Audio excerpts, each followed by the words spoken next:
The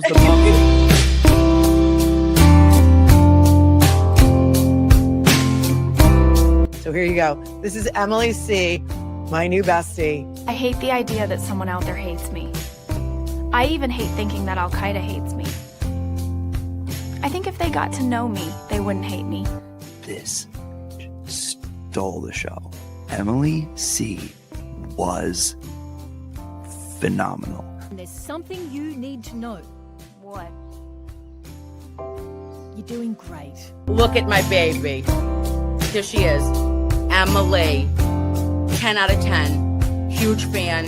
I see Emily C says 123. I trust her. She's really good. Listen, Turtle, you gotta watch your language. I'm already live. So you need to follow the FCC guidelines. He destroyed, left nothing in her path. It was so good.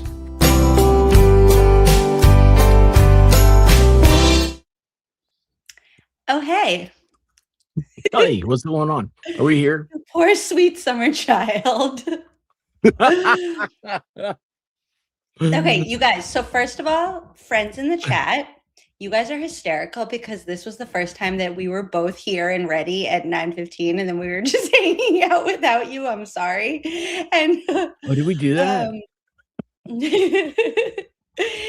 the It's my chat fault. before this started was so funny. I didn't see it. Was it my fault? It is. No, It usually well, is. 9%. According to Super Squirrel, yes, because teacher is never late. There's a rule about that. Don't comment about the missing polka dots. You guys are hilarious. I loved every second of that. I'm sorry that we hung out without you. There was missing polka dots? Because I was nosing the other day. I was like, do you have polka dots that are like half dots going into the ceiling? I cut them in half. That is so attentive to detail. I can't. That's awesome.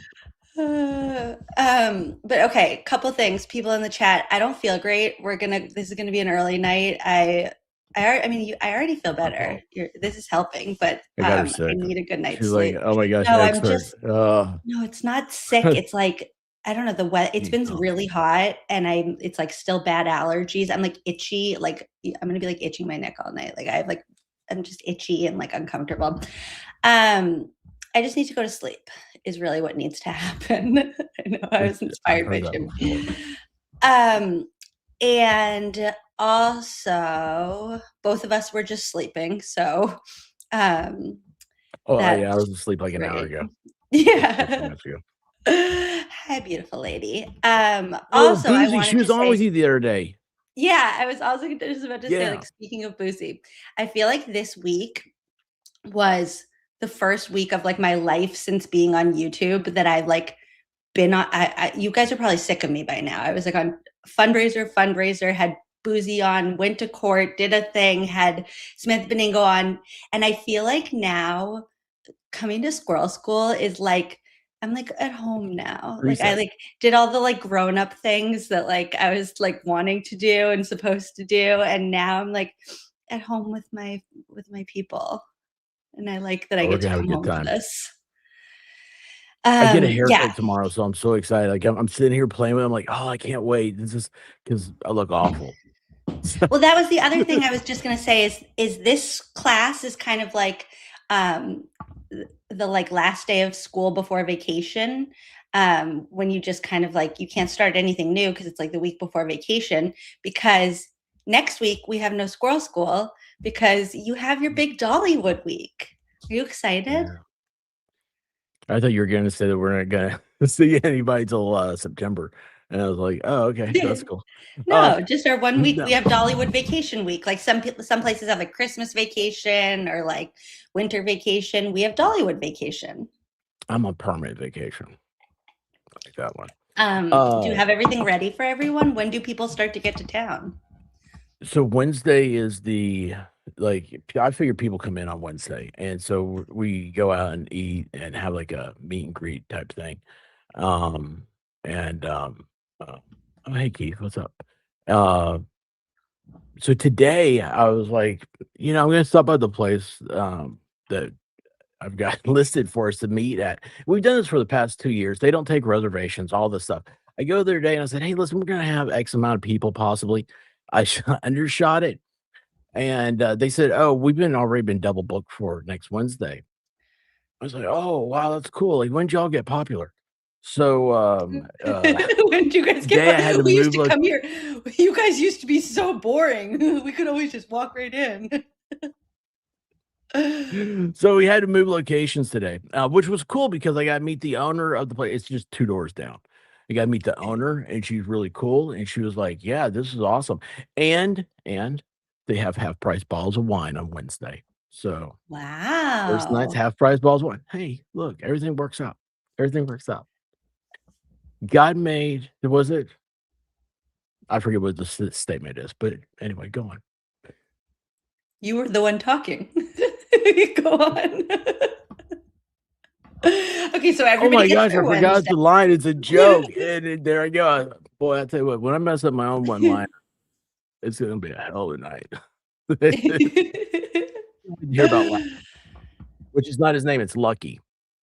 Yeah, so you call him Laffy? I evidently I have for the past couple of nights. I didn't realize that until I said it to you. I was like, "Who Laffy? Like, what is this?" He just She's said, the one that told me I liked getting to see Laffy," and I was like, "Oh, well, close." Lucky. Um, yeah, so can we talk about that? Wait, yeah, I watched a lot of, your homework, Sorry. and and I literally said out loud at one point, you guys, there was one part where when Hank Brennan is up there and he's like, "And when you were threatened by the online blogger, did you realize that everybody wanted you dead unless you said that Karen didn't hit John and there was no body?" Basically paraphrasing. And he's going on and on about the online blogger. And then Expert goes, "Who's he talking about?" Like, as if it's Well, I like was gonna get some mad and surprise. What online blogger do you think he's talking about? let me tell you what, a lot of people don't know. They don't know what to call YouTube, and I was like for a second, I was like, I don't know who I was thinking of. I knew that if he was talking about you, I was like, "Oh, we're gonna have a problem. I'm gonna dedicate a day to just making fun of, everything about him." And, but yeah, that's Hank, though, that was Hank, and he seems like a good guy, but I got a little carried away with his voice, and I apologize for that. You had a phenomenal reference when you said that Hank sounded just, first of all, when you said, "Does he have a hole in the roof of his mouth?" I was like, yes. You know what a dog do you do that to your dog? Do you put peanut butter on the roof of his mouth? He goes, No. "Don't I you love like that my visual I dog. had to give everybody?" I'm sorry. Is that something that you can pull up right now? Because that was so spot on. And Hank is not, I mean, okay, actually, you know what, you guys? Hank is not a good guy. That is true. But he's not, like, out of all of the bad people in this equation, I feel like he's like the best of the worst, if that makes sense. Like, out of the whole category of evil people, I feel like he was like duped a little bit. I've also heard that he's like not doing well after um ruining his reputation. So Hank I and he did for me redeem himself a teeny tiny bit the way he comported himself in Lucy Medina's trial, where I feel like I saw like a more normal version of how I would have expected him to act. No, and this is exactly right. I'm not, Hellfish Haven put it perfectly. You don't get a prize for being the best shit in the toilet. I want to be very clear. I don't think he's good at, like, he's already in the category of like people that did very bad things.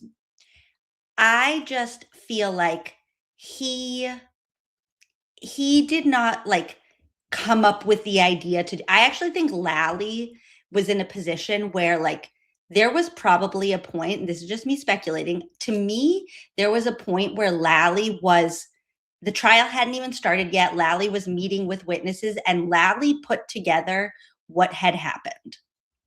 And Lally knew the entire time that Karen hadn't hit John. And there was X number of moments along the way that Lally could have been like, hey, are we sure about prosecuting this woman? Like, it really seems like this person that I sat down with today for an hour and a half was lying to me the whole time and was actually the one who did it. And he doubled down and tripled down and asked questions to kind of like sidestep the things that he had found out along the way. I felt like Hank didn't do that research. Hank was told a whole bunch of things and then like prosecuted it the way that he was kind of told to. And he did a lot of really, really, really bad things in that role, but he wasn't like the mastermind of the like freeing job, if that makes sense.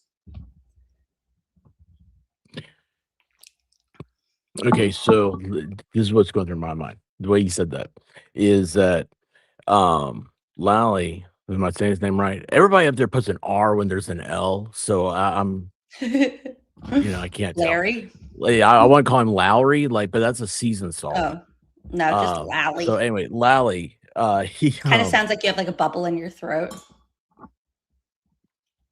I don't want that. That makes me think of choking. Is that a copper mug? Yes. I have a I thing was about copper. That's inspired really cool. by Moscow Mule? show. What show had it? Love is Blind, where because they do so much editing, they can't like have clear glasses, or it will give away that they like spliced things together, because it will be like full glass, Mhm. empty glass, full glass. And I was like, oh, I should have a cup that I can like drink out of where you like can't see what I'm drinking. I like copper because it's a pure metal, and it's a natural disinfectant, and it's Oh. really good for water vases or stuff like that. It's really good to. I have a little copper disc in my dog balls. Anyway, sorry. This is See, not yeah, a the Moscow squirrel's Mule, cool. though. This is rosé. No, it's a copper mug. That's what's really cool about it. There's rosé inside. Half price Wednesday at Tennessee Tap Room, where it's going to be in Knoxville. Anyway, no, so Lowry, you got to think of like what you said sounds like he I mean, the guy, he it's natural to want to feel jaded, right? Now, as an attorney, he should try to, help his fellow attorneys out as much as he can. I think there's, an obligation to that. And say he has to give, of course, his side, everything he has. But at the same time, though, the human nature is subliminal. And yeah, I could see him not everything.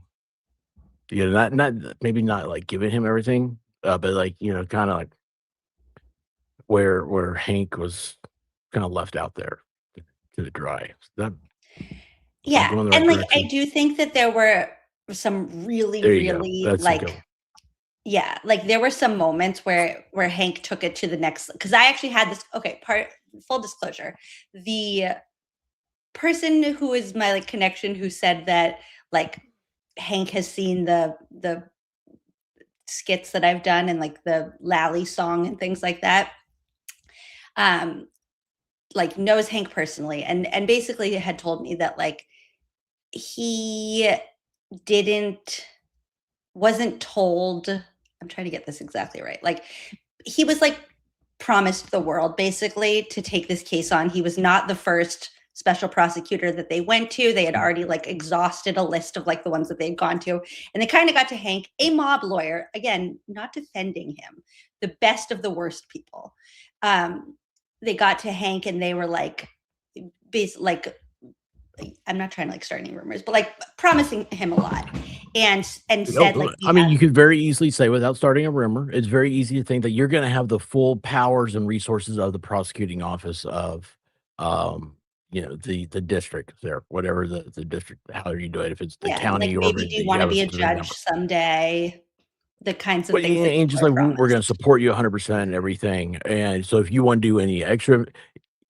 I'm thinking that sounds like if you want to do any extra investigation, if you want to do any of this or that, we'll support you doing that. And then you get in there and you see them go, yeah, we're not going to do that. and then you're sitting there going, okay, well, I feel like my hands are tied. What did he say? And do I look like I have makeup on? I no, went to that the you look tanning pretty, bed but you're yesterday. married. I And think I am. Cusco Wright said, let's worry about ask that. Hank. He seems sleazy enough to take this case. Yeah, again, I am not saying in any which way around it that I think that this is, I'm not like defending him. So this is the conversation that started this all. Hank, the moment with the holes in the shirts, in the holes in the shirt was genuine for Hank. This is the conversation that started this with my friend, because he said that when he realized what he had done with the holes in the shirts, that he almost threw up in court. I don't know what that says about him in terms of like getting to know the case, because I think that's kind of embarrassing. But yeah, anyways, let's move off of Hank. Michelle asked if now I don't want to make anything fun of about his the voice. band I'm going to go ahead and take that. No, I'll I take spent this an down entire that you year asked me. making fun of his voice. Yeah, he was being stupid. So anyways, the band playing was called Lakeshore Drive. I think that somebody from the band had been interviewed, and I'm assuming that it like didn't go very far because the defense team has had their names for a while and nothing ever really came of it. That's all I know. I don't think that anything was happening at the waterfall, to be perfectly honest, for them to like report on. I don't think that there was like any, I think if anything, the conversation would have been, what did you see? And they would have said like, I saw a lot of drunk people just being drunk. But that's that. That's me. That's my opinion. Like, I don't think that there was something to overhear beyond that. No, a band's going to be like, yeah, did you see that chick? Yeah, and like bands are like used to just like drunk people being around them, saying like tuning them out. They're playing and then they're like exhausted and they're packing up the band and they're trying to go home, and that's that. They're usually mad at that one guy in the back that keeps yelling, "Play some Skinner." This I don't know about. Yeah, right. Just people requesting songs, and I had a band they're actually just play tuning everybody Freebird in out. Japanese. I was that guy. No, this is a good segue. Courtney emailed me, messaged me on X about this clip. I haven't found that yet, but I did get an email from our friend Cece, who has been, this is now like, she had emailed me a while ago about this clip. She brought it up on the phone. She emailed me again. So today, in our abridged version of Squirrel School, we're going to watch a clip from June 27th, 2024, from a very special channel. The channel is called The Expert. If you're not following The Expert, you need to go follow The Expert, because The Expert, number one, has been duping us because he's known about this trial for a long time, longer than you don't get a pass anymore of like, I don't know anything. What's his name? Laffy? Oh, no, I don't know any of those people's names. I don't know any of that stuff. Okay. I just know good people. No, that's true. And you have phenomenal people on, and Rubia is going to talk to us about Dr. Renee Stonebridge. Then I was thinking we can watch Dr. Renee Stonebridge and Meatball Morrissey, Sketty Stain. I'm going to bed in a minute too, so don't worry, you're not missing much. Bye, Meatball. Okay, wait, first I need to do this. Hooray, it's time for Squirrel School, the best part of my day. It makes me really happy, and I always forget to play it. Okay. Oh, I love it. All right, y'all, we can't let her forget that anymore. No, we haven't finished anything. We haven't started any. I don't know what we're doing anymore. Every once in a while, I feel like I get like Karen Reed trial fatigue. I don't know if it's because I had Tuesday Gazette badgering me on Twitter all week, but like I just kind of get this like Karen Reed trial fatigue where I'm like, I don't really want to like do this anymore. I just want. I get frustrated about Hey, it, but I feel like this is a fun interim. anytime you want to goof off, you know where I am. Yeah, well, And that's I what we're do have to doing. give I have to give you a compliment that someone told me today. They said that out of all these squirrel schools, that the one that sticks out to them is, and I remember us doing it, but I was like, I don't remember what caused it or anything. And it was where we both just kind of got derailed from everything, and we sat there and Like the just day my talked. internet broke. It might be, and we just started talking about stuff. And they said that was Well, then that their might be favorite one. They tonight said, too. "Hey, it can always happen." Squirrel School could become an ideal. I don't know how to change the volume of that because it's like not a. It's like a clip. I wonder if I can change the volume of that. I'm sorry that was It doesn't loud. get louder for me. No, I can only rename it or delete it. So sorry. Okay. Darth Vader. Yeah, it might be one of those days. I also like. Yeah. Okay. Here we go. Yes, Beth. I see your comments. Beth's chicken wang. Hey, Chicken Wang. I call her Wang. Has anyone seen Beth's chicken wang? Also, what really made me laugh in the clip in the segment we're about to watch. Number one, I think Rubia might actually be like able to see the future because she does her own version of like a closing argument that like literally ends up being AJ's closing argument in this retrial.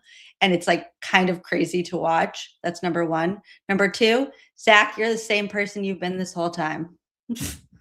I feel like I was like looking into another universe because this was like YouTube before I even existed. And Zach's just been Zach since the beginning. Day one. Yeah. Yeah. Kind of stuck Isn't with it? it. Sewer Cereal. Yes. Sewer cereal sounds A so cereal much sewer. grosser than Cereal cereal sewer. sewer. A cereal sewer, not sewer cereal. Well, hey, it takes on a life of its own. Uh, it does. Rubia is I do not was it that one? No, that was a different No, one. this That is was recent. that was Jay Paul or whoever the guy's name was. What's his name? Colin. Jay Paul, who's that? Who's Jay Paul? I don't want to know. Anyway, I love it. Rubia is I a love incredible attorney and she's an incredible person. She has an incredible life. And she's done everything. And she was in Baker's chat a lot. And of course, I knew her already. She was in Baker's chat a lot during the Karen Reed stuff. And I was like, well, I should get her opinion on things. And he has a personal connection to what happened. And also, she is an incredible, successful well, I guess she's defense now. She works for doctors, but she's does the whole like malpractice. Sorry, I couldn't think of the word malpractice. That whole malpractice thing. So she has to, which is weird for lawyers because you have to know so many medical terms. I mean, you really should take like a year of med school. That just reminded me that Brandy Churchwell did an amazing episode of the 13th Juror podcast where she talked about Judd Welcher's kind of like connection to malpractice lawsuits and how I don't remember exactly what it was, but basically like Judd Welcher, the same way that Zach has been Zach forever, Judd Welcher has been doing really shady things during trials for a very long time. And he was involved in this. I need to like brush up on it, but he's basically the one who is up there while like Rubia is fighting for like a client to like get paid what they're due. He's up there being like, actually, like they didn't have any injuries, that kind of thing. Yeah, just a sham attorney. Yeah, Ruby is scary when she gets on a roll. Like, because I'm looking at thinking to myself, I don't want to be on the other side of that. So her husband's a really cool guy. He's from Cuba, I want to say. So she does all the things. She's like, he's all the every stereotype. She says it, and I'm like, Rubia. She's like, no. She goes, that's what I love about him. It's a spicy marriage. I'm like, oh, this girl. She is. She went to law school and she practiced in Southern California. She's like all the stereotypes, all the Southern California blonde stuff. She's like as all that stuff. And then she met the Church of Satan, the daughter of the Church of Satan, and that's a crazy story. And then see, these are the things I know about people. I'm just people tell me things. Okay. That Well, was let's get started so that people know what we're talking about. Sorry, y'all. Sorry. Tell me to stop at any time. I'm going to keep it like half screen with the chat there because I feel like it's always fun when you like rewatch an old thing to also see what was happening in the chat at that time. I'm going to tell you, I'm going to get a little sad because Caitlin is with us and I miss Caitlin. She was my buddy and she got pregnant. So she's gone. She got pregnant, so she's gone. Yeah, she left. She left to be a mommy. And I was like, no, like we can. I thought you were about to say that fire she department died, there, right? and then I was like, oh my God, we can't like watch this now. That's so sad. And then no, she's just like at home, like being a happy mom. Yeah, they got an in-ground pool. It's her second child. And so she was so excited about it. Her husband's in the Air Force. He's a great guy. So she's like living the best life. I was literally about to be like, oh my God, now we can't watch this. But no, we're all happy for her. Well, I mean, best life. She had she had a child and she doesn't stream with me anymore. I mean, well, she's at the pool. At the end of the day, it's about me. I have Emily now. Yay! Here we go. Whoops. I'm sorry, y'all. I'm sorry. I wish I could put it. Hold on. Why do they make this so annoying? Like, why does everything have to be just like a little bit annoying? Are you on YouTube? So I do have my criticisms of Alan Jackson in both of what experts he did not have and how he chose to present the experts that he did have, but predominantly in his closing statements, just from how. Okay, wait. Beth's Chicken Wang is very adamant that I don't keep the chat. So we're not keeping the chat. This is what I was trying to do is I wish I could put the chat down here. Hold on. We do it. No, you can't. But I know one of the things you wanted to get into is what happened to John O'Keefe. His live chat. And have a little bit of an edge. And I did, and like when I did it with Broken Baker, I had listened to it just once. I wasn't able to like really take down what happened. I got it a lot more concrete down, and I do know what he died from, and I feel that the defense could have done a much, much, much better job. I thought the same thing. Making that clear. I want to bring up something you said right before we started. You're talking about beyond a reasonable doubt, right? That standard, and you said you felt like Alan Jackson did not drive that in enough. Do you think that? I don't know. Do you think on the medical side, like the part that you know so much, do you think that there is a lot of doubt that is presented there that wasn't touched upon? I think it's concrete evidence that wasn't touched upon. And, my criticism on reasonable doubt is Alan Jackson, in my opinion, wanted to sell his Netflix story or wherever they're going to, push the film. And so he needed to have this. Okay, wait, this is really important because this is why what she's saying is like so amazing. This is right before the verdict in the first trial. So she's basically saying everything that's going to end up becoming important in she like does wait for it. She like has premonition or Alan Jackson copied her and watched this, of like everything that he says in the closing of the retrial. The story, and it had to be the whole conspiracy, and it had to be tied together. And I really expected him that by the time he got to closing, he would have knocked that crap off and gone to each and every piece that in and of itself is reasonable doubt. You know, ladies and gentlemen, the jury, if you watched the videos and saw that Karen didn't ever seem to be actually drinking those drinks, and she certainly didn't appear drunk, that is reasonable doubt. That is all you need. You do not need to believe. We believe that we have the story of what happened. You do not need to believe it. If you believe that the missing video on the neighbor's Ring camera just happened to be at the exact time of the supposed accident, and that's really suspicious, that in and of itself, that is reasonable doubt.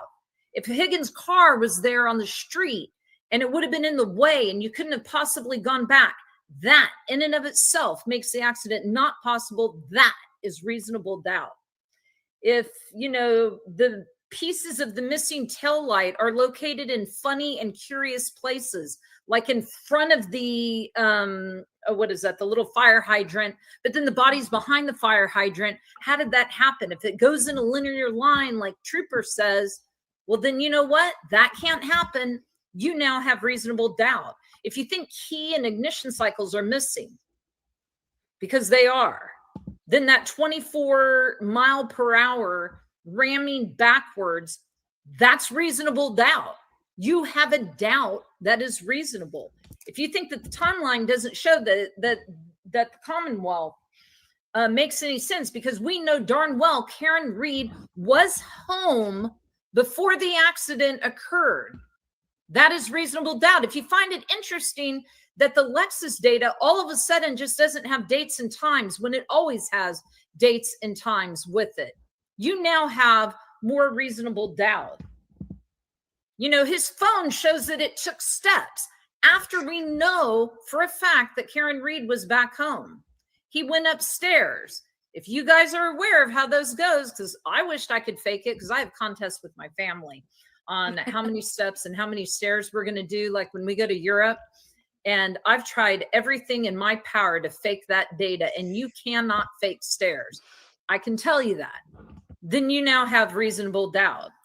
If you think if John O'Keefe's phone isn't doing the same steps as Karen Reed's phone at the exact same time when they're going up and down hills, that's reasonable doubt. That is reasonable doubt. You know, if you believe Trooper, what is this? Trooper Paul's little community college in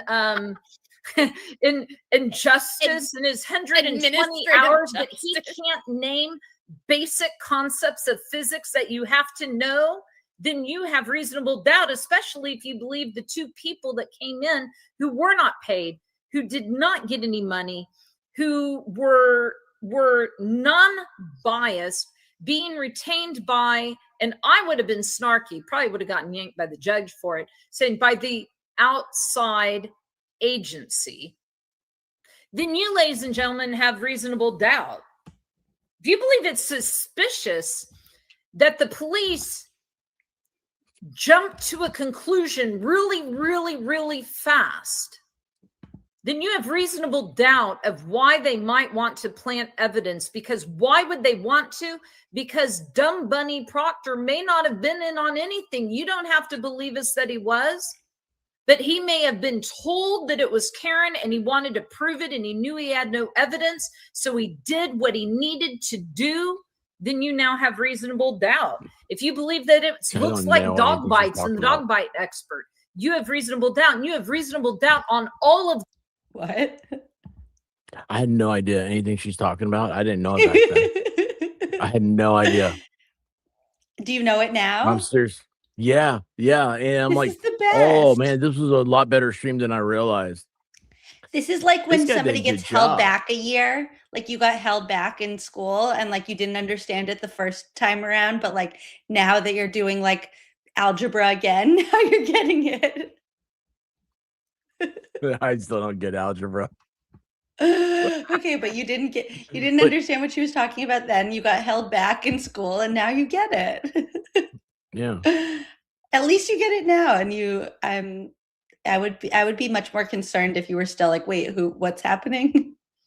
No, like Also, I so. will I mean, say, I can imagine a trial where there's like a very bad expert witness like Trooper Paul. Like some of these, yes, they're reasonable doubt for this case. Like Trooper Paul could have been an absolute dummy in a slam dunk case, and I'd still be like, okay, that expert didn't really seem like they knew what they were talking about, but like I didn't need that expert to like get me across the threshold. It's all of these things stacked on top of each other, the way that like Microdots does it. You haven't seen Closing yet, have you? The Closing in the second. Maybe that will be your homework. You'll have 2 weeks for it because you have Dollywood. But this is essentially what Alan Jackson's Closing is like literally this. And he had Microdots make like a visual on the screen where each one of these pieces of reasonable doubt went onto like a index card on the screen and then like stacked on top of each other all across the screen, where it's like, if each one of these is reasonable doubt and all you need is one little inkling of reasonable doubt and you have all of these, like take your pick basically, like what tips the scale for you? You know, just this little bit of Rubio so far, I'm reminded of when we first started doing this, when you took this this journey with me.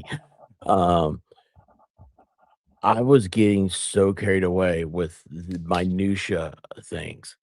I'll be honest with you, today I was looking up, I asked Groke what type of tennis shoes John O'Keefe had on.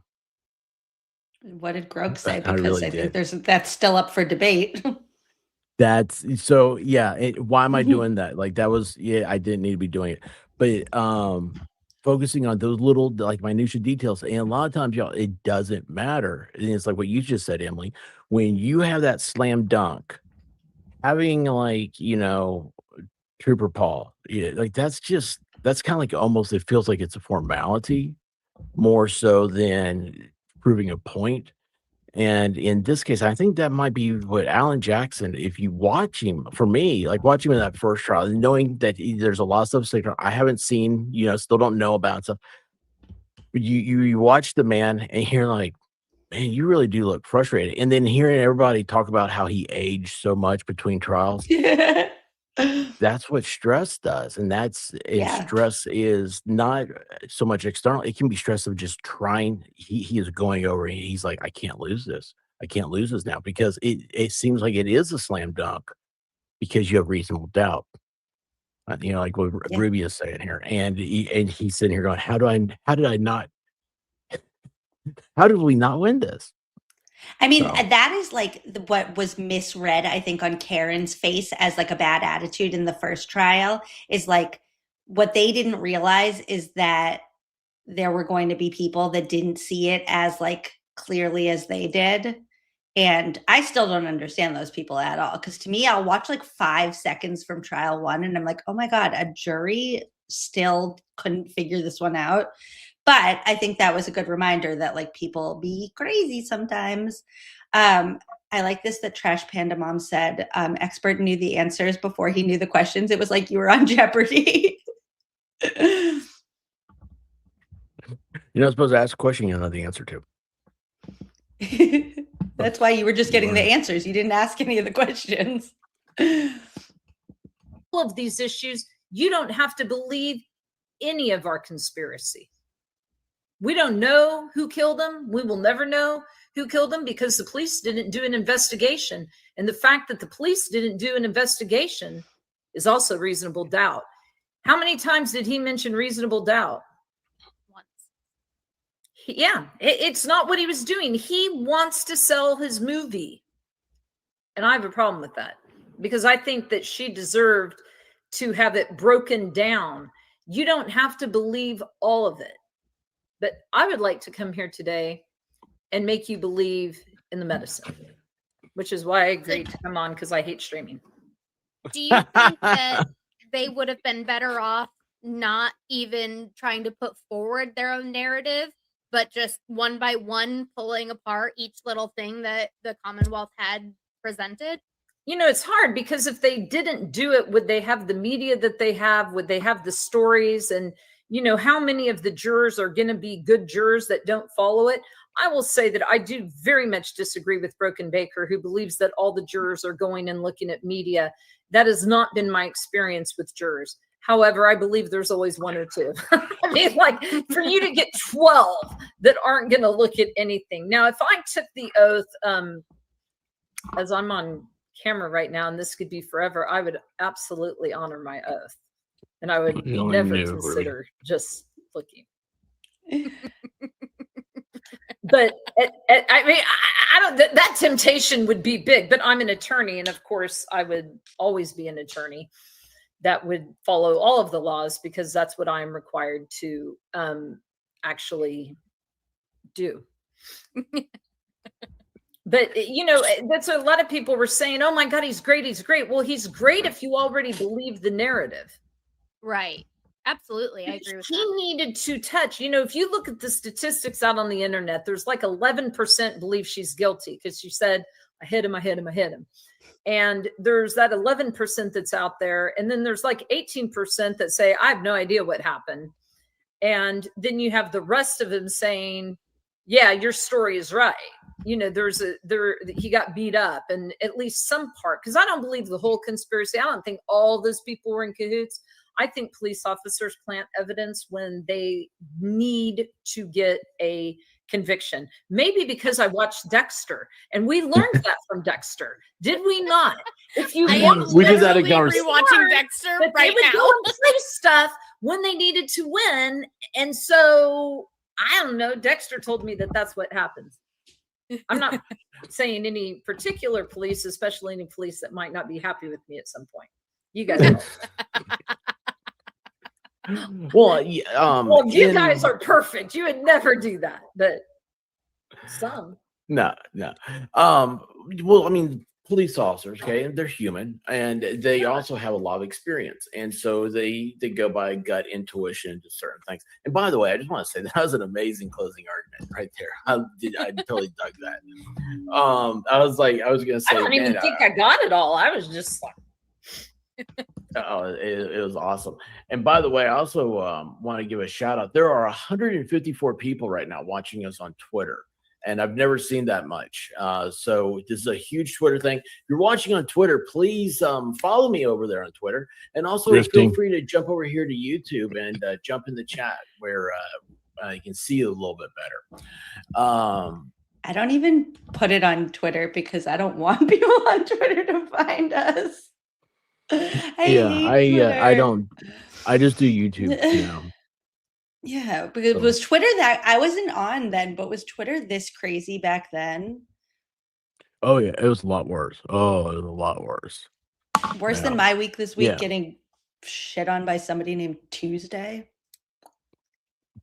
I didn't see that. Oh, well, we can review that later. Okay.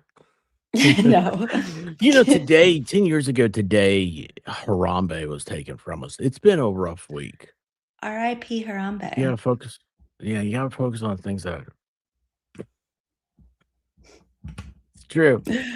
But I appreciate you guys. Honestly, I know Twitter's the way of the future. It seems like that's what Elon wants to do. It's taken a while to materialize. The chat's not as fun.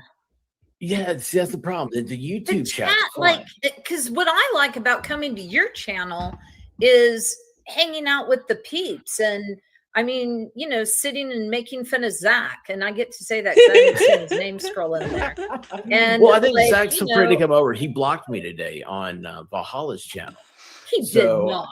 Yes, he did. He did. I forgot about that. I got yeeted from over there. He said, "Whoa, I can yeet the expert," and I was gone. So I was waiting for him to show up, and that is where I realized that some things just never change, do they? Yeah, it knows he's not here right now. Yeah. He emailed me and he said, "Tell me what the surprise is because I might not be there on Thursday." No, this is the surprise. You're the same person still.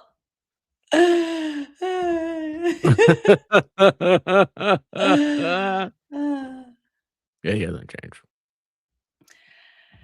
Okay. I was going to tell everybody, give him a hard time. But yeah, I haven't seen him. I mean, the fun, even though my son, who's now 21, still believes that his mother does not belong on YouTube and that I will get lost. And it is funny because when I first started, Grimsbar was the one that would sit and go, okay, wait, I'm going to skip ahead a little bit. Yeah. There she goes. Look, That's what the Commonwealth said. I don't. Yeah, I mean, here's what the defense didn't do. They did not cross-examine the neuropathologist, and I said at the time, okay, I wouldn't either because I was going to have my expert come in. Well, they never had an expert come in to explain any of it. So the Commonwealth had. So now this is Rubia having a premonition about Dr. La Posada. Like literally, I feel like they watched this stream and they were like, what does Rubia say we should do this trial? And then they did it all. Had two different that does happen. Pathologists. One, we're going to call her Green Tattoo Lady.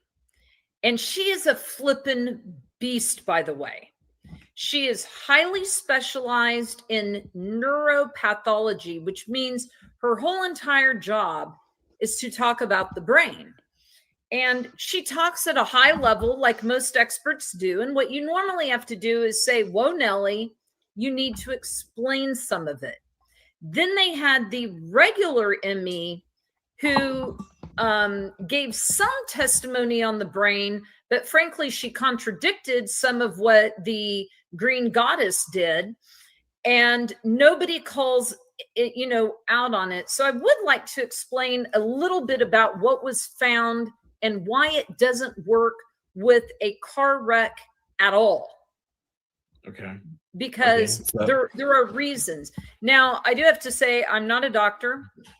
I used to have a Holiday Inn Express medical degree, but I diagnosed my husband with melanoma, freaked out, got him over to the dermatologist, and the dermatologist said, don't you see the 6 legs on the tick?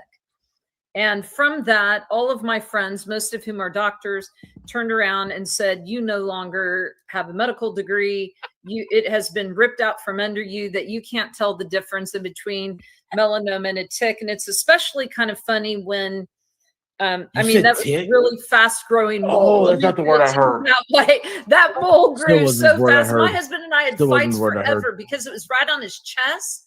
And he expected me to know the location of where it was on his chest. And I'm like, it's your damn body. It's not my body. It's your responsibility to know where you have moles and where you don't. So I'm not a doctor. I do defend cases. And so I've learned a lot. One of my areas of specialty is traumatic brain injury, brain, herniations, subarachnoid hemorrhages, interventricular hemorrhages, all different kinds of brain damaged babies, brain damaged, adults, and in all of the different, realms of where they are. So I'm going to teach it in a way that everyone's going to understand. And then they're going to say, why the hell didn't the defense get this straightened out? So let's talk about what we have in there, and we're going to break it all down.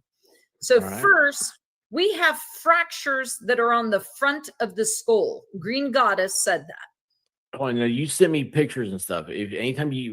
Oh, yeah, I forgot about that. Can you introduce us to Rubia? Yeah. So Rubia is I'm trying to think earlier how I met her. Rubia had back surgery or something. She was laid up for a couple months, and so she got bored and she goes to YouTube and she's like, why is this jabroni wearing sunglasses?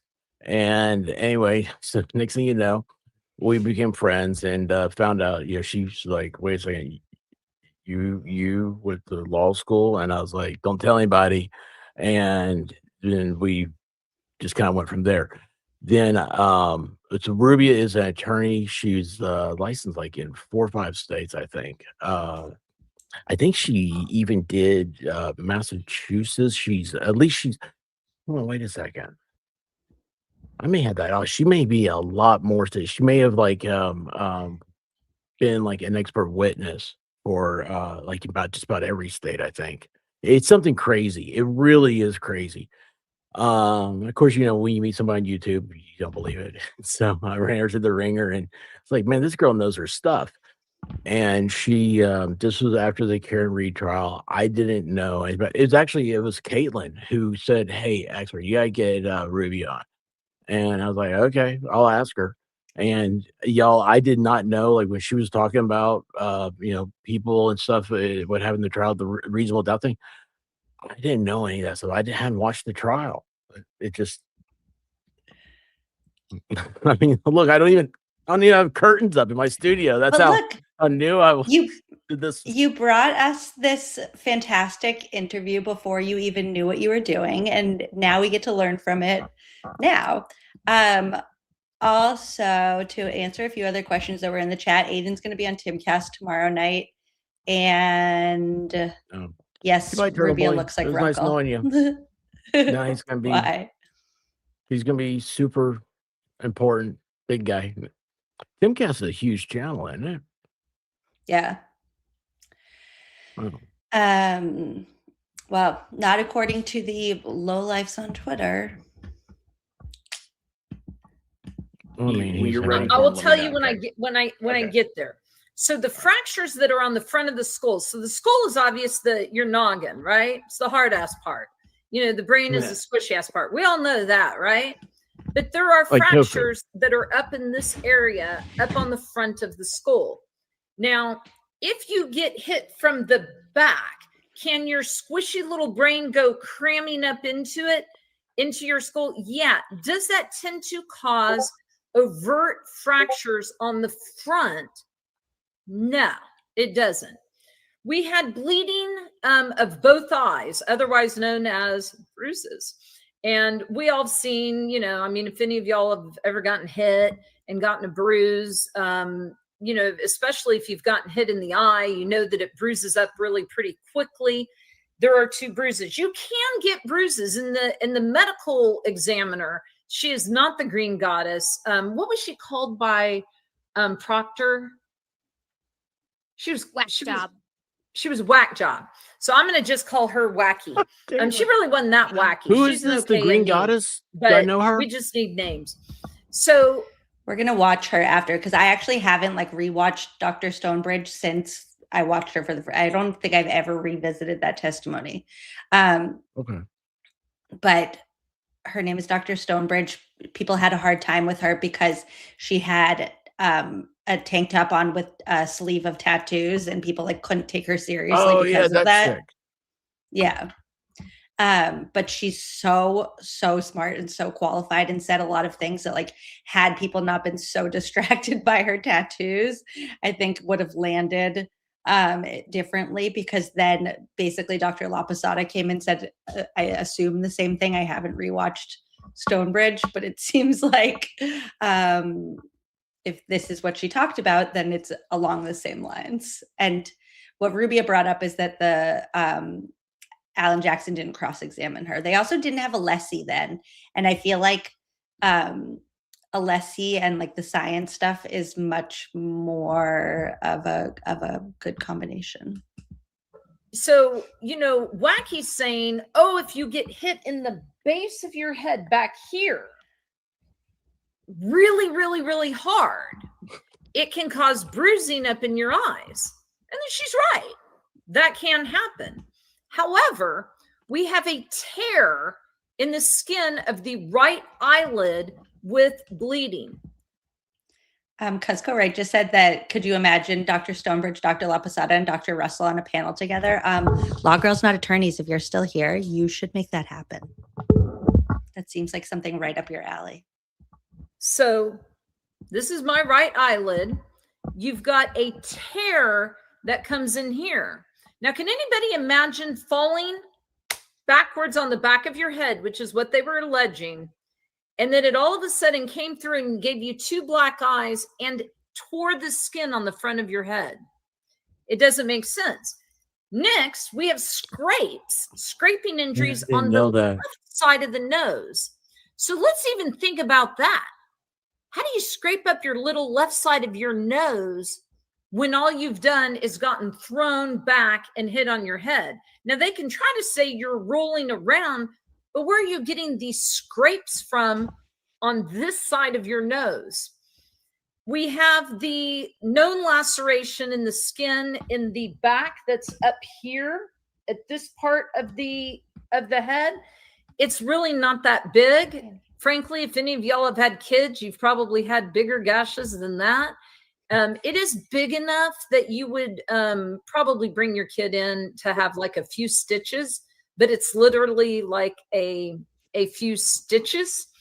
But there's really no evidence from where the brain is injured and what actually killed him that in particular was the death knell.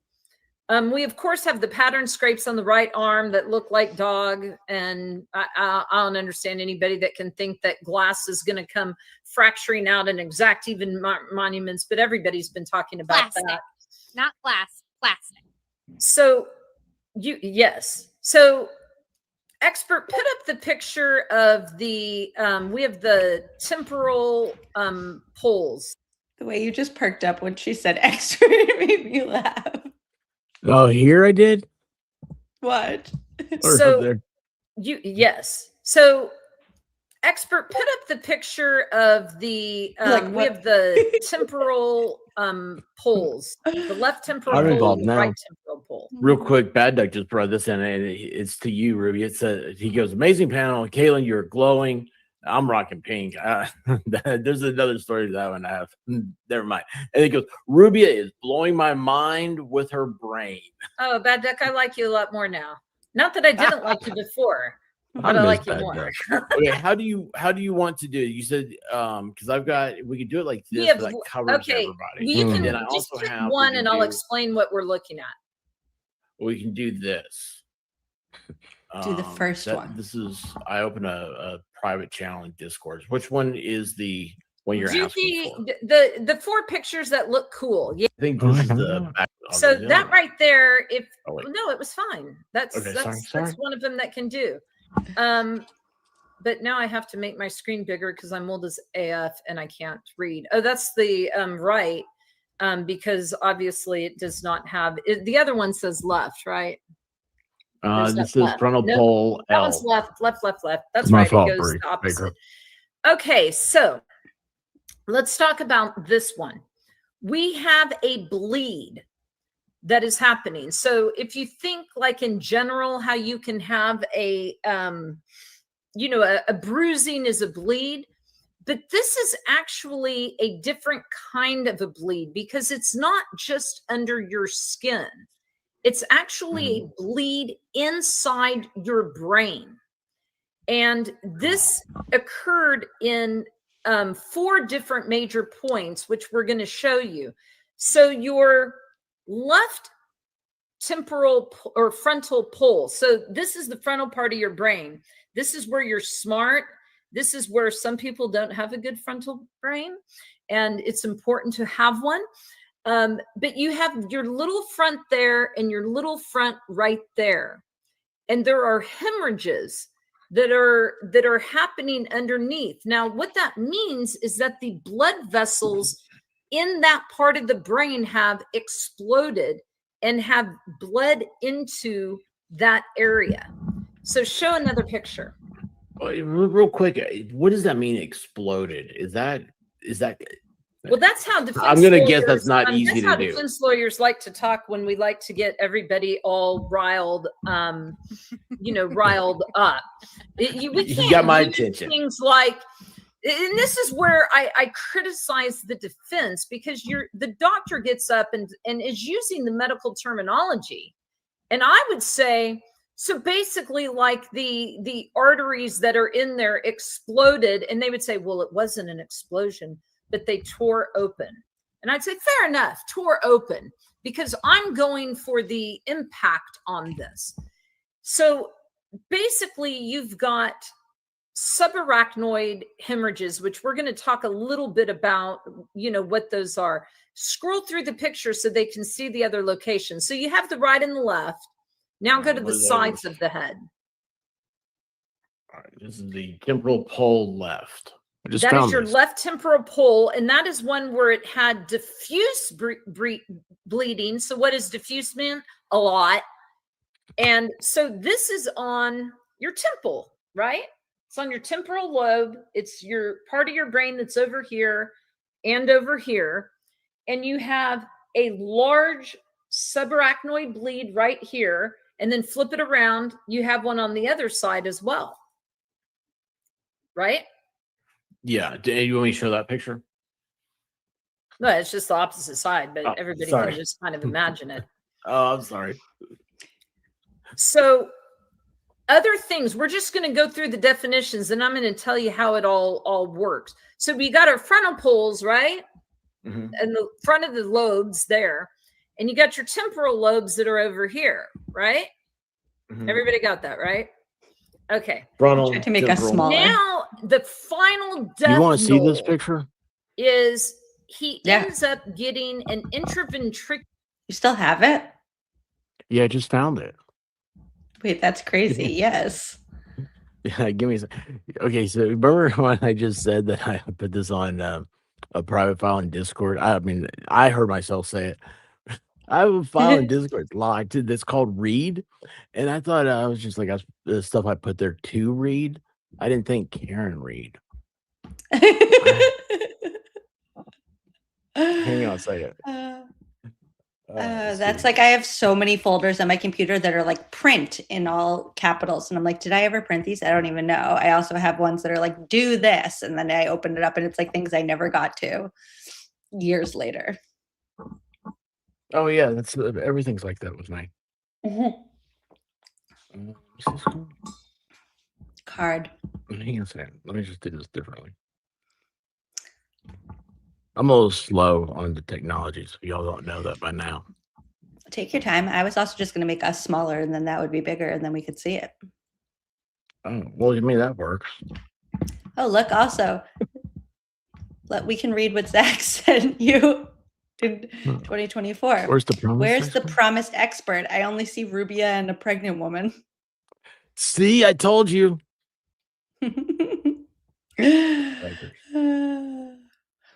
Oh, sorry. This. And then, where are you at? Where to put you? Like me personally? Yeah, you like how I'm saying that? I'm like, where'd you go? Where are you? And I'm not on screen. Put it down at the bottom. Upload it here. Oh, yeah, I could have done that. I could have done that, couldn't I? Or were you trying to send it to me on Discord? I can't open Discord. This person scared me from Discord. No, I sent it to you on X. Oh, sorry. I can do that.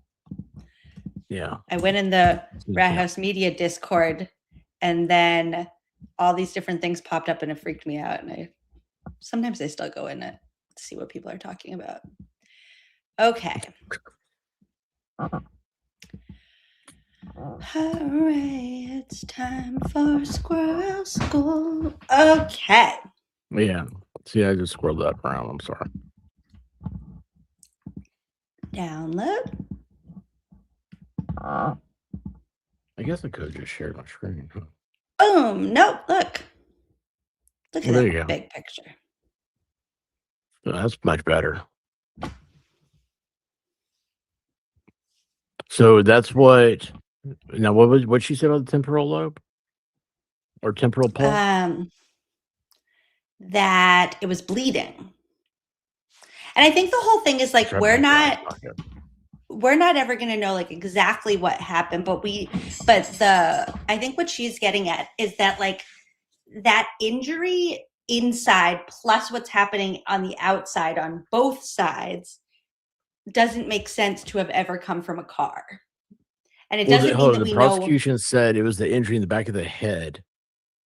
That's what killed him, correct? Mm-hmm. Yeah. Okay, so that's where we're trying to draw the line. Is how does this happened back here. And I think because there's a couple things she says that makes me think about what other people, they say, he got into a fight. There's a theory that he got into a fight.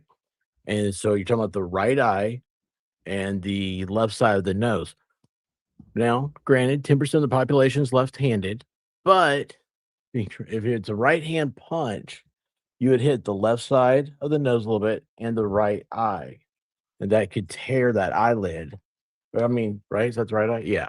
So if my right is coming to like this, see? Because you guys can't figure it out yourselves. I have to show you. I'm a visual person. You like that? Stupid. That's what I think. And then that would cause the temporal pole injury. Maybe I have it wrong. Don't listen to me. I don't know. Sounded like you knew what you were talking about. Oh. A couple of cheap tricks and one-liners of how to make it through life. Okay. Let's watch a little more of her, and then we can switch over to see Dr. Renee Stonebridge to see what that jury actually heard about this at that time. Ventricular hemorrhage, which is a big ass word. We call it IVH. It means you have your ventricles. And what do your ventricles do? They're the 4 pockets in your brain, and they supply fluid that nourishes your brain. What makes you smart, and it gives you oxygen. Well, the ventricles are supposed to have fluid, and it kind of allows the little, the barriers so that we have a protected brain as well. But they hemorrhaged. So now we have blood where blood should never be inside those ventricles. We also have a herniated unci or uncle, which is the very back of your brainstem. So what basically happened is there was so much blood going on the inside of that head that it pushed, there's no place to go. It can't break these extensive multiple fractures. Green Goddess's line, extensive multiple fractures. If I'd been the defense lawyer, the first thing I would have set up and said, Green Goddess, you found extensive multiple fractures. In fact, you found so many fractures on the front of the head that you couldn't count them. There were more than 5. It was too many extensive. That's a lot, right? Try to really dig in and let everybody knows what this is. So let me explain what you this have the all autopsy means. Drawings, right? And I have my little notes so I don't screw it up, because I always say the wrong one for the wrong one. All right. Did you like They never this? released the autopsy. The drawings? Oh, the drawing. You tell me if you have this. Where'd you go? There you are.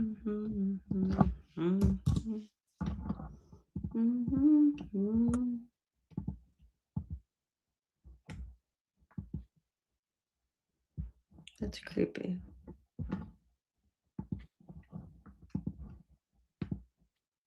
Did that go through? Mm-hmm. Okay. I didn't know you could do it that way. I found it easy. Do you have this?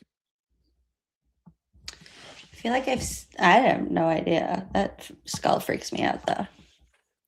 Yeah, I don't like stuff like that. There's the laceration and the nose injury. See, that's where I was putting the right fist into those 2 spots. Those 2 knuckles on the ends. Mm-hmm.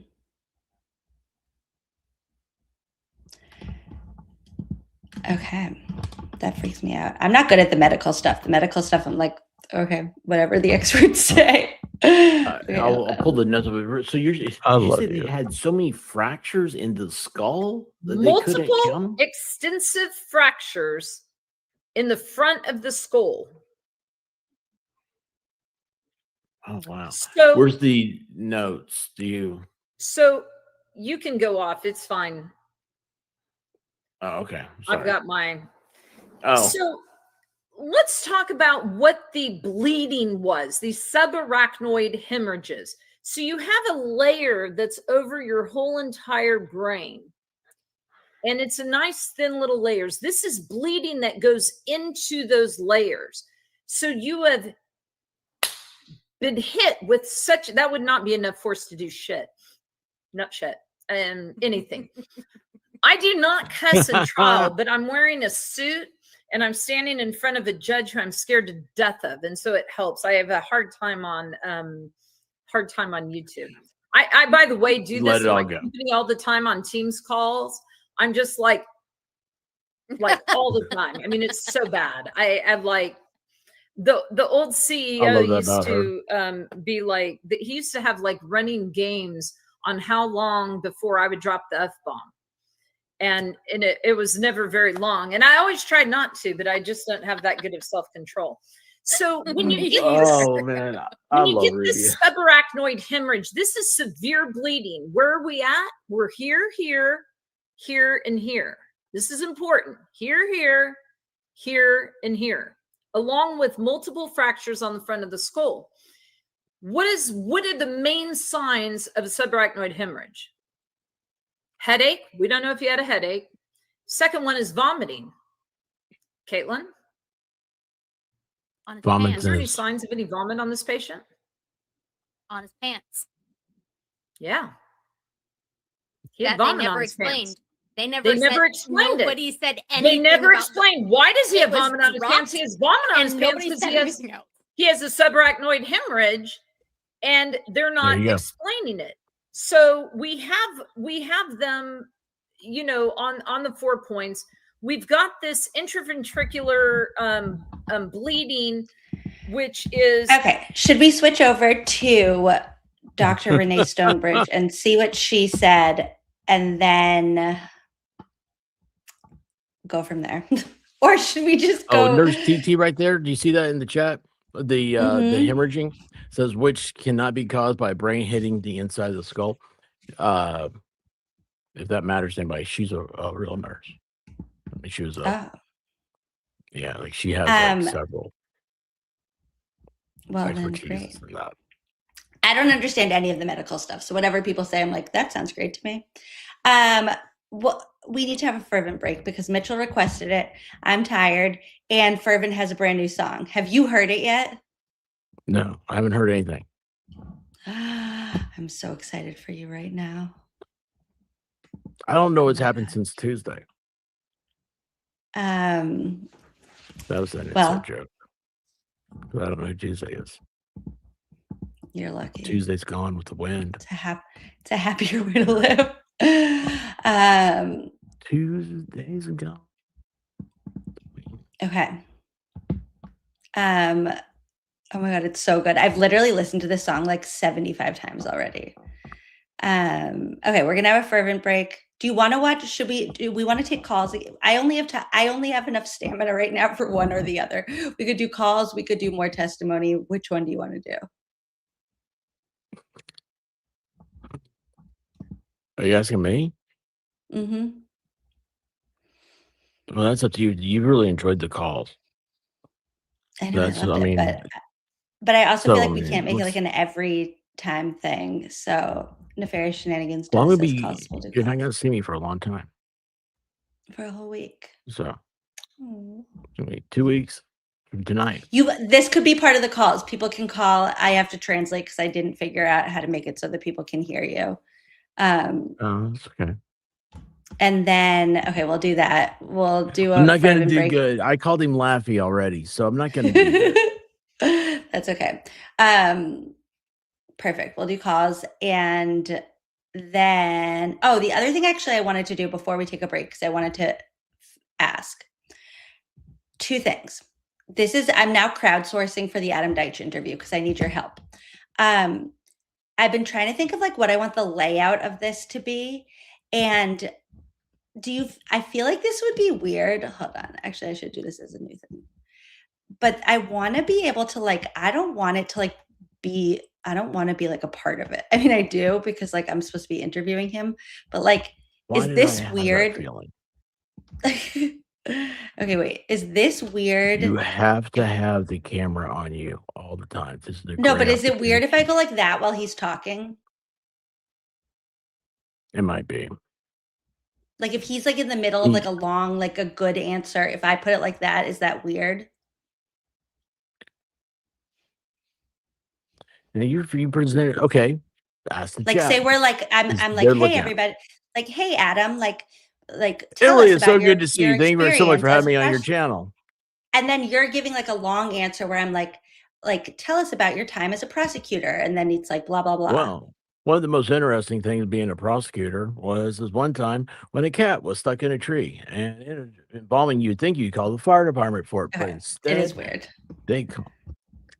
It's Okay, probably, and then the to me, question it's is, the do I best do it subject. like big and weird? Like for me, this feels weird, and I feel like we don't like YouTubers don't like this at all because it feels super zoomed in. But like, would Do me a he want favor. that versus this is like the normal one that YouTube gives us, and it always feels stupid. What makes you feel comfortable? What is the style that you like the best? Because if you're not comfortable, you're going to keep looking at it, and you're going to. I'm not. You won't. Do you understand? I'm not going to touch it. I'm like gonna like tie my hands behind my back so I can't touch my hair. Why? That's what's part about you. I Well, think it's because the coolest thing. yeah, but I have to be like the No, professional no, version of me. Also, you because guys, I have people really don't good understand questions. poker. They don't understand poker. Like when you touching your hair, like that is part of who you are. I mean, you not touching your hair, it feels weird. It feels very awkward because like it's if I was having a conversation with you in real life and you like stop touching your hair and you're like, I'd be like, I have lost her attention. I like Sorry. it. I think I wanted to it's see their personality. answers before I like missed it. And you were talking about me, and I get uncomfortable when people talk about me, so I just ignored it until you were What? done. Oh, I do the same thing. What did the boozy one say? The bougie She one's what I would said, call her. The bougie one. How you see, I doing, feel like bougie? I want him to be the focus. I agree with that. And changing it does get weird. And then if I don't change it and I just stay like this, then that's really weird. We can't have that. You can't have that because you're like blocked. this, I can move. No, like I can move that, but even that doesn't make it better because it's still weird. No, No, this is it's a weird. godlike I needed complex to at do. this I point. needed to do this to see that it was weird. Do him a weird. favor, and he wants to be seen as your equal. He doesn't want to be seen as bigger than you.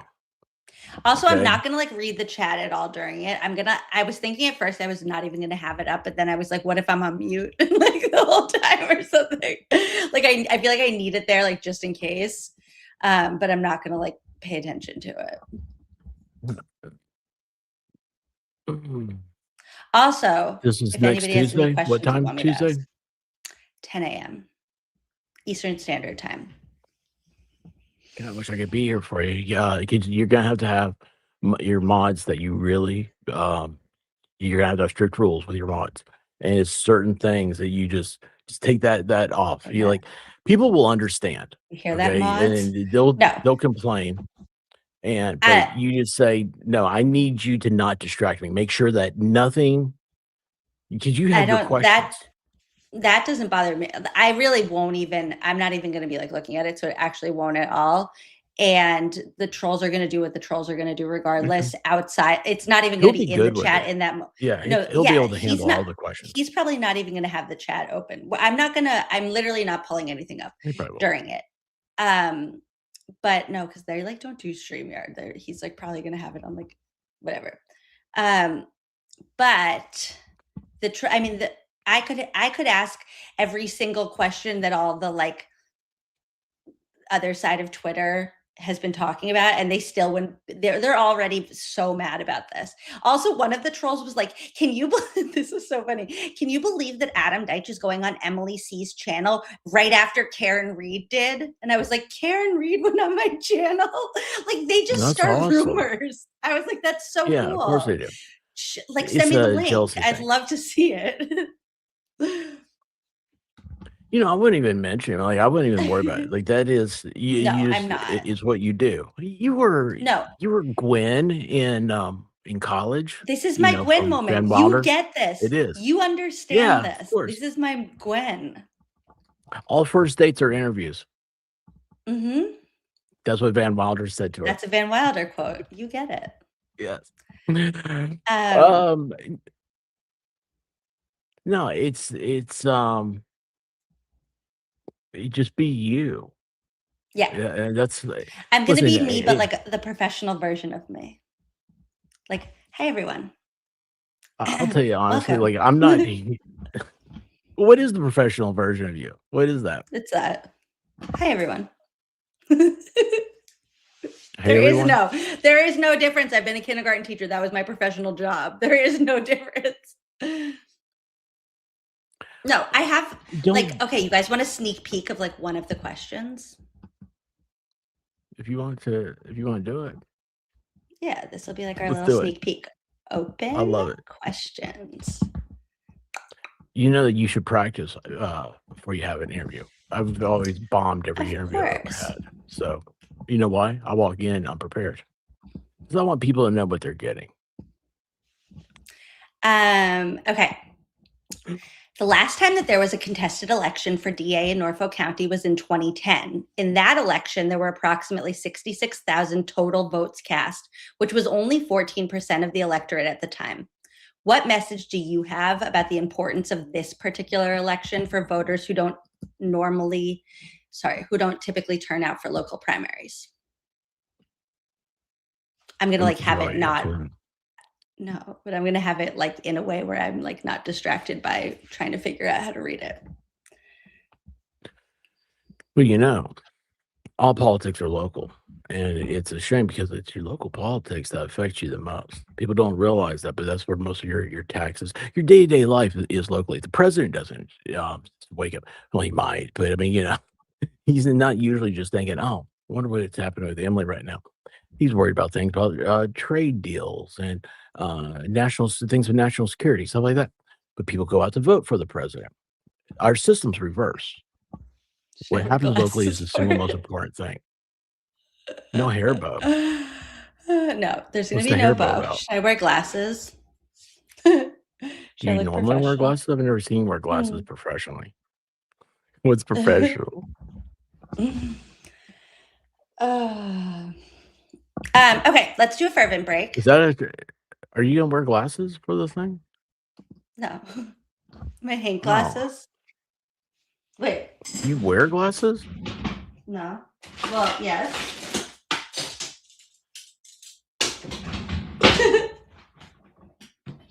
I think you got a pair. My Hank glasses. Your Hank glasses? We're gonna do a fervent. My Hank glasses. Oh, Hank glasses. I also need to go put my air conditioner Hank, on. what's the difference? Really hot. We need to get Emily some American flag sunglasses. I think I have need some. to be rocking like the big old macho man type.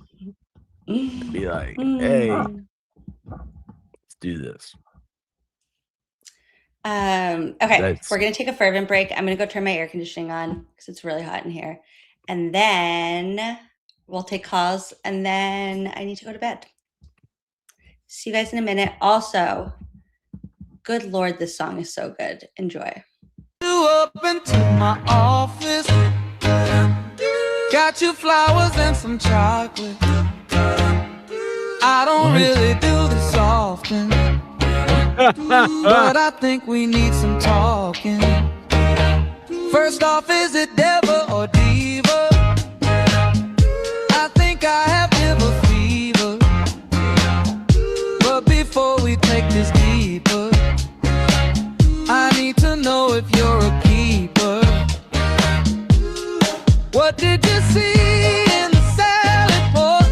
Are you sure it's something you need to report? I got an idea, I hope you agree. How about you blame it on a false memory? When the feds came, why did you sing? You should have knew better and gave me your ring. Know this and know this only before you go and give your testimony. Officer Deva, do the right thing. Do the right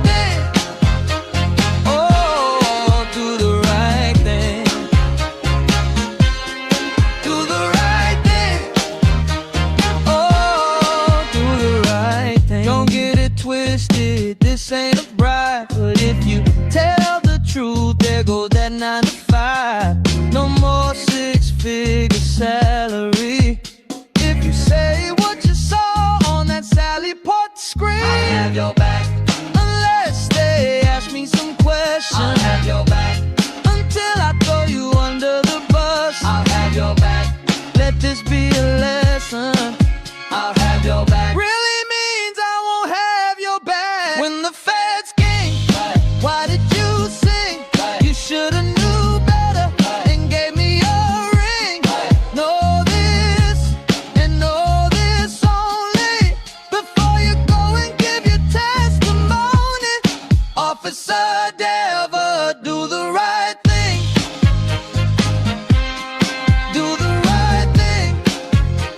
Oh, do the right thing. Do the right thing.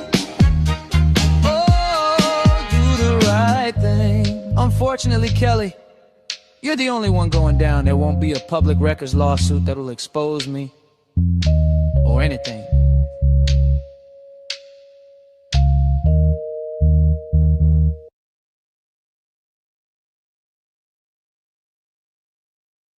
The life of a proctor defender.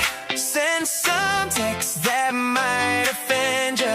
Lose your gun while you're out on a bender. That's the life of a proctor defender. That's the life of a proctor defender. That's the life of a proctor defender. I don't even know why this is in the news. All of y'all are acting like prudes. Who doesn't like looking at nudes and sharing those nudes with the whole damn crew? Don't come at me with quid pro quo. I love that man, no homo.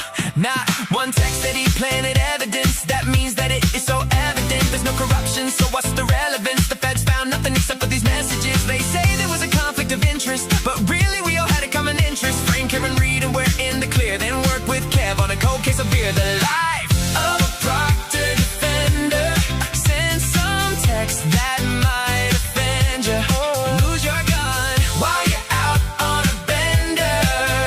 That's the life of a proctor defender. That's the life of a proctor defender.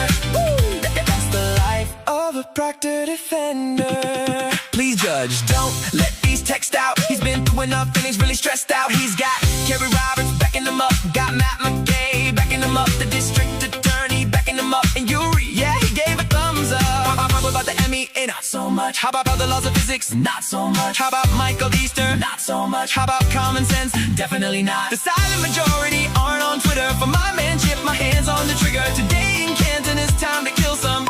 No, sorry, Proctor, I can't say that. The life of a proctor defender. Send some text that might offend you. Lose your gun while you're out on a bender.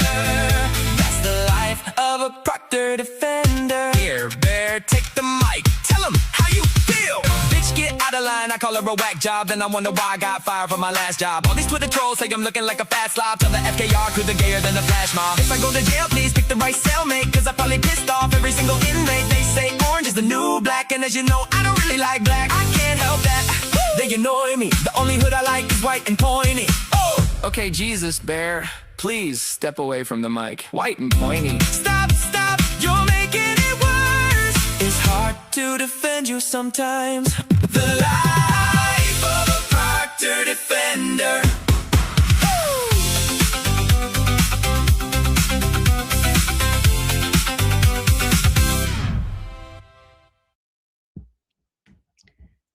We're gonna do one more fervent song since I didn't do anything that I was just supposed to right now. Yes. Today we're gonna learn how to do accident reconstruction. I didn't see this Does one. that sound fun? Well, listen up, cause here's how it's done. First thing to do is cosplay as the victim. You gotta buy his sweater, his shoes, and then some. His boxers, his shirt, and his denim. You all look confused.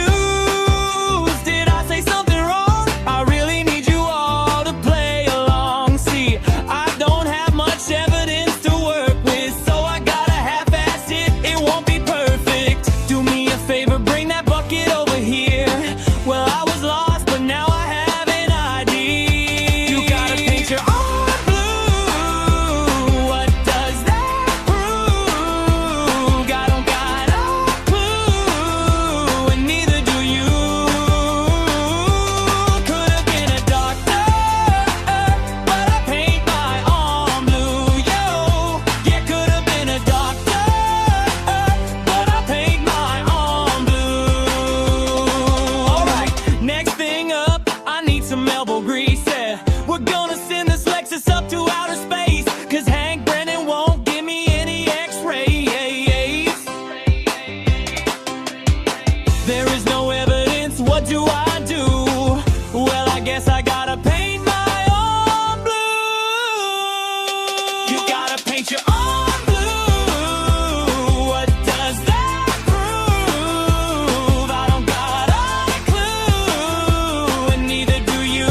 since you were asking about Tuesday,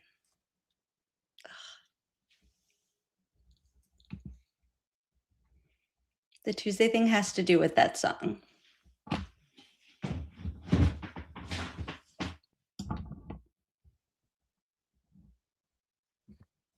I forgot to get a drink. Sorry. You're fine. Okay. First things first. Yes, I since was you that were guy. I always asking, come in late to class. I was running up the stairs. The song ended. I love that song. I love your music. Yeah, Like Fervent's everything you amazing. play here. It's all Fervent. Okay, so Yeah, but who did your Tuesdays intro and are outro? yeah, Fervent. Well, I did the intro. Fervent did the outro. Okay. I stick around and So dance. you were asking about the thing with Tuesday. So okay. I don't even want to share it like this. I'm just gonna read it because it's too stupid. Actually, whatever. Okay, so I posted that song because I made the new video for Fervent song for that one, for the Welcher song. Tuesday said, I know you find joy in mocking people who were part of a murder trial. No, I don't. No. But don't you think this music video is a bit disingenuous? No, I think the music video is funny and fun. And the point is not to inform people about Dr. Welcher's testimony. It's just for fun. It's called media literacy. Sometimes you read a book that's meant to be like a funny book, and you read it because you want to laugh. And sometimes you read a book that's like a scary book, and you read it because you know something scary is going to happen. And sometimes you read a book and it's going to inform you of things, and you know it's a nonfiction book, and that's why you're reading it, and your reaction to it is different than your reaction to the funny book that you read. We can't finish the medical stuff. I don't get it. I'm not the right person to do the medical stuff. Did you say what's it called? When you read a book that you don't want to read, it's called media literacy. Media literacy. Yeah. I like that. Okay. Are you aware that Dr. Welcher took hundreds of photos of the SUV and made 3D digital replica of the SUV? He also did 3D measurements of the Traverse to see if Karen's taillight could crack from the slow reverse impact. Yes, I do remember that. Yes, I do. I am aware of that. Number one, he didn't account for the 2-inch lift difference. So none of those matter. The end of that. Okay. The conclusion is that due to the bumper's dimension, it is physically impossible. Yeah, because he used the wrong height. Yes, she did.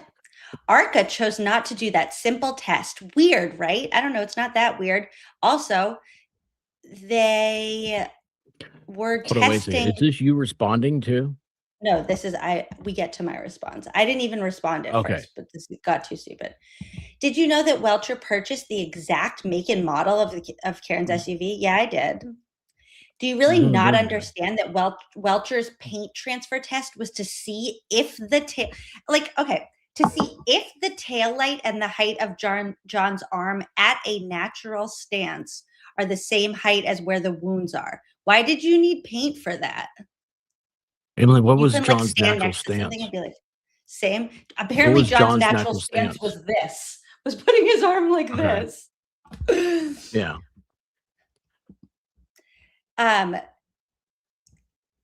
No. ARCA also used similar clothing of John for their testing. Okay, not the same underwear.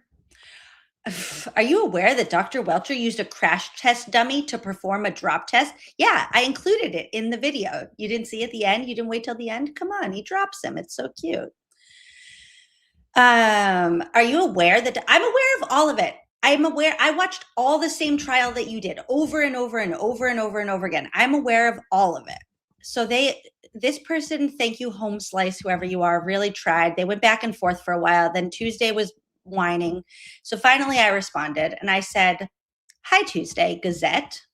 I appreciate the invitation and I'd be happy to talk with you on Spaces. I've never done Spaces. I hear that place is trash. I would be open to it though. If you'd be open to it though, I'd rather not discuss the facts of the case. because I think you and I both know the evidence, the testimony, the data, the reports, etc., incredibly well. We've come down on opposite sides, and it seems to me that any attempt to change one another's mind would be entirely unproductive. I do think there's space for us to grow, though. You've made a number of posts about me like this one, where you ascribe motive to my actions that misses the mark entirely and reads to me as rude, condescending, and reaching in order to be intentionally disparaging. I would be open to a conversation with you with the goal of understanding one another better and creating a little more peace in this tiny dysfunctional corner of the online world. Little heart. Her response? With all due respect, I don't think you understand the little. I can't even do that thing. I can't even do that. If I could do that, my camera would. You can do it. Yes, it sent out hearts. Oh my God, that's so cute. But you didn't know that?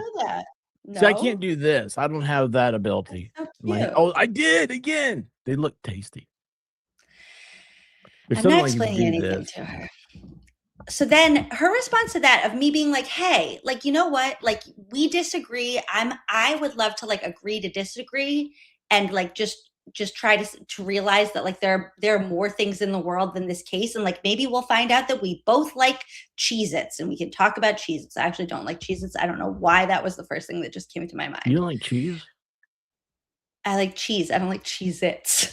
So her response was, with all due respect, little dry crackers. I don't think you understand the data. This is very important. You don't like those dry crackers? No. Cheez-Its? You don't like them? I like Triscuits. I love Triscuits. I've never met anybody who didn't like Cheez-Its, and I don't really like them. This is very exciting. Gross. They're like too cheesy. Thank and, like, you, Tuesday, for bringing this out. Yeah, see? That's what I could like have happened black Tuesday. pepper to crack we pepper. could have both realized. Triscuits. Yes. So and just good. by And the themselves. olive oil? Like, we had the olive oil. yeah, and like you don't even need anything on them or anything. They always have like pictures on the box of people putting like tomatoes and cheese and like basil on them. Like, no, just I eat do them. like some cheese on it. Yeah, I like cheese, just not Cheez-Its. I know they're good. No, Actually, it's one of the like 7 foods that Carter likes. Maybe her child was also a picky eater and we could bond over that. Maybe she likes Johnny Pops. We could have talked about anything else in the world. One of the comments below was like, of course she doesn't want to talk about the data. Like nobody actually wants to talk about the kid. Okay. So then she said, with all due respect, I don't think you understand the data. I have questions regarding how you dismiss the text stream data. Well, you know how I dismiss it? Because it didn't come up until the Norfolk County District Attorney's Office paid a special prosecutor to pay Aperture to make it up. Like if it was that important, if it was that much of a smoking gun, then the police would have found it before they arrested Karen in the end. If you want to chat about evidence, I'm open for the chat. No pressure. The door is always open. I'm not sure what you consider as disparaging, since you have mocked many people, including the victim's grieving mother. Pause. She's talking about in the video that I made where I was doing a parody of Hank's closing arguments when I said, John Keefe was 46 years old. Psst, Hank, don't forget to cry because oopsies, you thought he was 45. She's been talking about that for 11 months. It has been 11 months. If that poor woman, Peg, is still at home crying 11 months later because I did a parody video of Hank's closing arguments, I would like to apologize to her in person. I don't need to keep hearing it from these people. Wait, hold on. Hank didn't know the age of John. And you made a parody of John's that. mom didn't know the age of John. Hank did. Oh. She didn't She know was her 1 son's year age? off. I made a joke about it. It wasn't. It was so not that serious. I didn't mock her. I did not mock the victim's grieving mother. Anyways, apparently I'm shrugging my shoulders at that. Well, that's good. I mean, you should. You don't know her. But Tuesday wishes I would be more sensitive and empathetic. You know what? I don't wish anything for Tuesday. I don't know why she has wishes about me. Why are you wishing about me? Stop wishing about me. Stop noticing. Like, I don't care. I don't know who you are. I don't know why you know who I am. And I think it's weird and gross and annoying. You annoyed a lot of people this week. John's mom didn't know his age, and she's suing. And I never even said anything else about it. I made 1 second joke, but apparently that really got under their skin because it was true. And then I said to her, here's where you fully misunderstand me once again. You're right, Tuesday. Karen hit John. The data and the times and the ding dongs and the yoo-hoos, they all prove it. You win. And that changes absolutely nothing because I'm still let down by all the same people, the Mass State Police and the Norfolk County District Attorney's Office. In her version, I'm just mad at them because they let a killer go free. Great. You win. I live in Norfolk County. It's where I own a home. I pay taxes. I raise my son and I send him to public school. For him, for This is me, what this I've always has loved about you. this has always been a check on the people in my community that we depend on to stay safe. And yeah, because that's a lot, sometimes I make jokes. Like a year ago when I said, oopsies, you thought he was 45, which you continue to bring up again and again as mocking a grieving mother. Peg is a big girl. I live right down the street. If she's still upset about my Hank's closing argument video, I'm happy to apologize in person. The same goes for Yuri Buchanan and Judson Welcher and all the other adults that you've gotten upset about me on their behalf. I hope you have a wonderful day. Enjoy your big win, and I'll keep fighting for a system that can successfully convict the killer. And then she said, if you remove that comment, no, lady, it was over. You won. You won already. There's nothing else to say. Oh, it's not about winning. Okay, well, then leave me alone. No, none of them. Only one of them even lives in Massachusetts. What? It's not about winning, Emily. Now It's about you mocking. She doesn't want to talk about the evidence because she knows she'll lose. Like, okay, no, I'm not. It's not about winning, but I know I'll lose. No, if it were a debate, we would be sitting here saying Karen Reed twice was judged by her peers to not be guilty. She did not kill John O'Keefe. And if we want to go down the, I mean, one thing I love it, absolutely love it about you is that you say, you live there, you're a taxpayer there.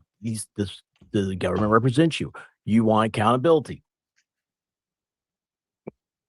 Nobody in this case is worried about the whole oh, there's a murderer running around. Nobody's ever said that. It's all about my side versus your side. And the one argument that you say that is so unique, and it's one of the things I absolutely love because this is what I feel bad for everybody. Look, what did I tell you when I first met you? I was like, I've never been to Massachusetts. Everything I've heard about Massachusetts, I need to stay away from. Everybody up there's crazy and all this other stuff.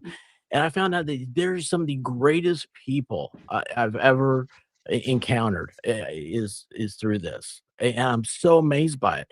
And I feel bad for you guys. Like I feel bad for anybody who is not being, you're not having your due process rights. You're having your due process rights violated when government is. And also, this just feels like ignorant.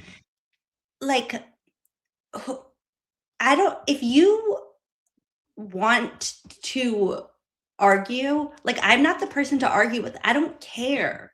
I'm not trying to I've even said from the beginning, I'm not even trying to solve what happened. You guys have heard me say this 100 times. I don't do theories.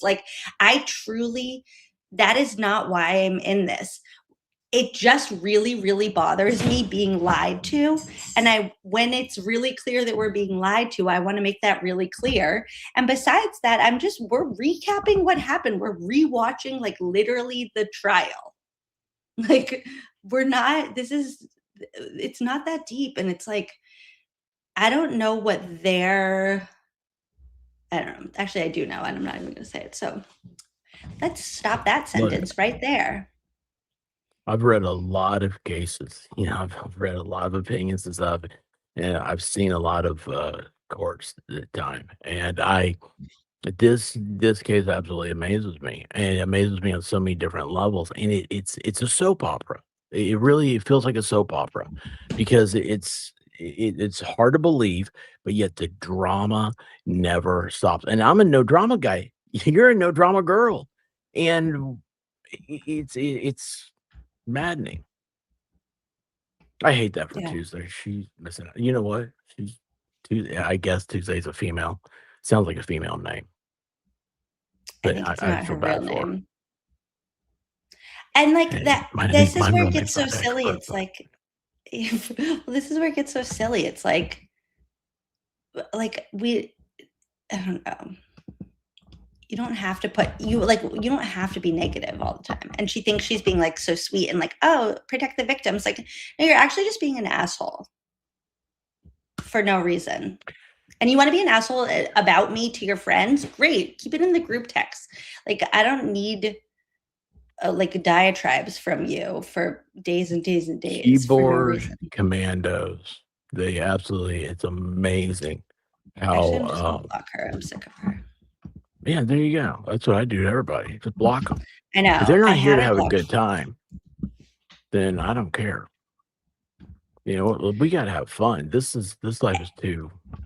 Every time I go to block somebody, I click follow by accident. And it's really embarrassing. I didn't do it this time, but like the last like 47 people I tried to block, I clicked follow by accident. And then I was like, oh, I'm pretty that's sure so that's how I embarrassing. got most of my followers by accident. Okay. Look, I put up stupid stuff about Harambe, and yeah, I can't, like, you know what? If it wasn't for school squirrel today, so did I just call it school squirrel? Yep.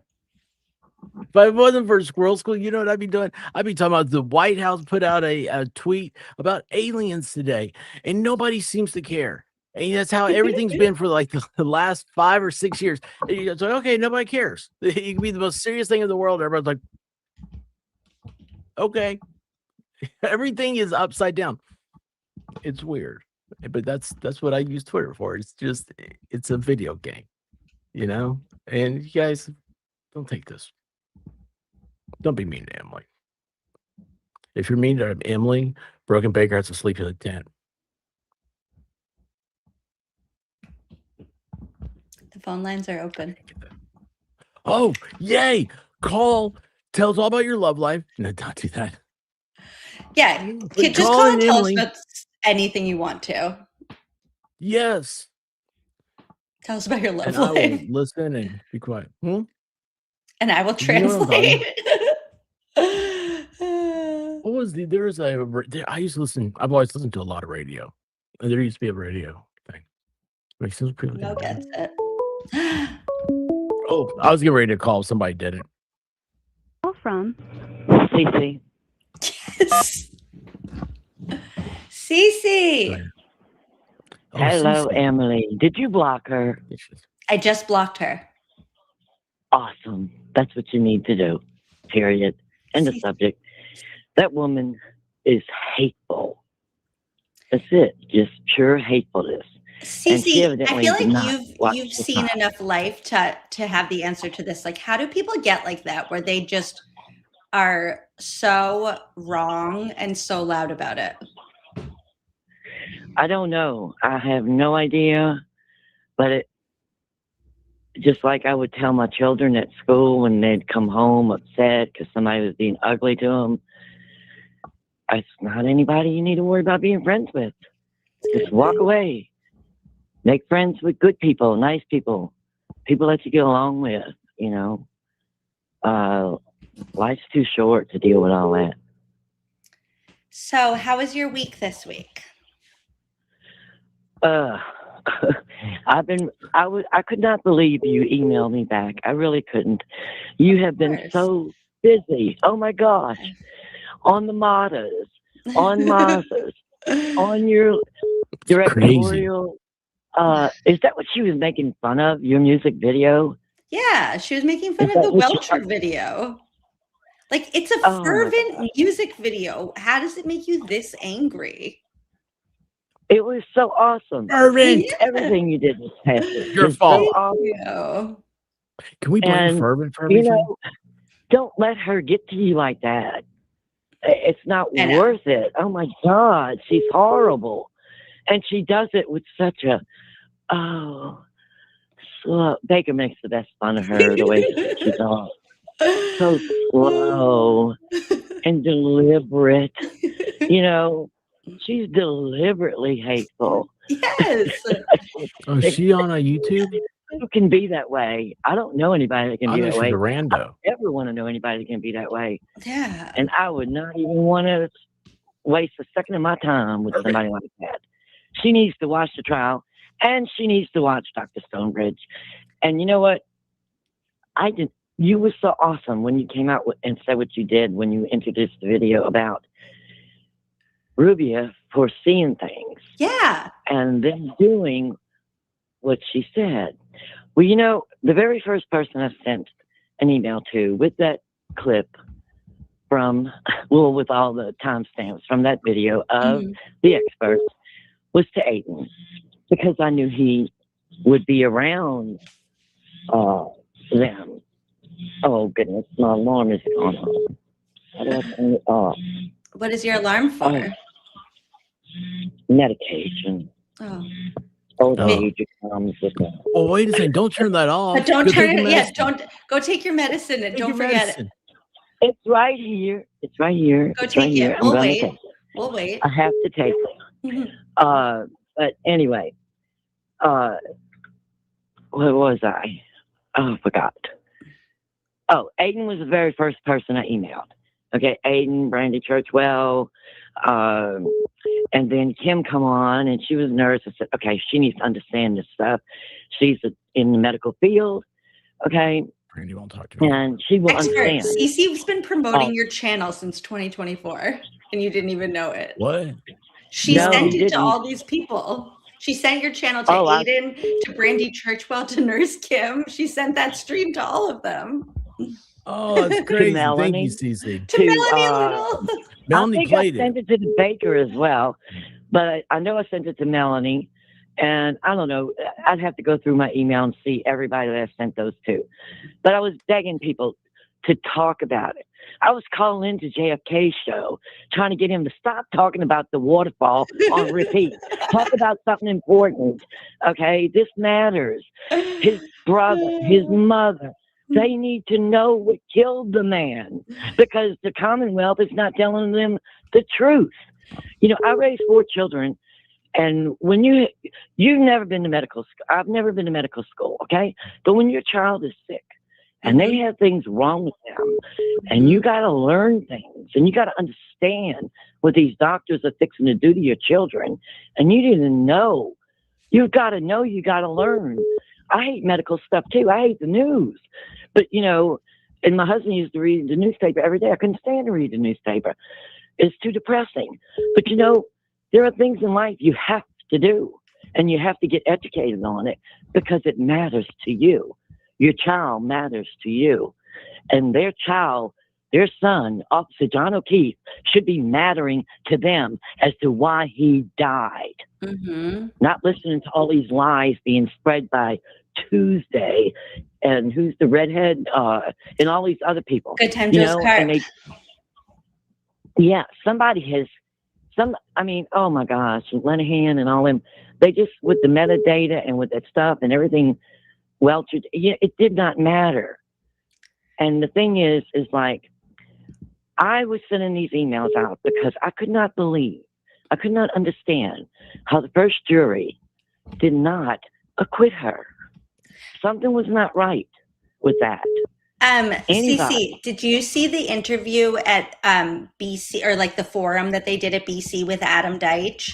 And in it, he said his first priority in office is going to be to identify every single case where there are victims and survivors and families who do not have answers or do not feel like they have answers, and assign an ADA or a staff to find those answers and provide those to victims, survivors, and their families. Then he went one step further to say John O'Keefe's family either doesn't know or hasn't gotten an answer from the DA's office for what happens, and basically that will change under his leadership. Your community needs to elect this man. And I know you're looking forward to this interview, and you're going to do okay. Don't worry about it. Be yourself. But, you know, I think Boozy had a good point about, the changing up the screen. Yeah. However, when they do interviews where you have news people sitting in one chair and the other one sitting across, the cameraman will zoom in a little bit here and there. But you don't want to have it to be distracting. Yeah. But if he is going on to talk about stuff, give the man the floor. Yeah. I agree. I'm going to try to talk as little as possible. My goal is ask a question and then twiddle my thumbs for a while. No, I don't know about twiddling your thumbs. Well, not really, but not definitely. It's not about me. It's about him. People aren't there to see me.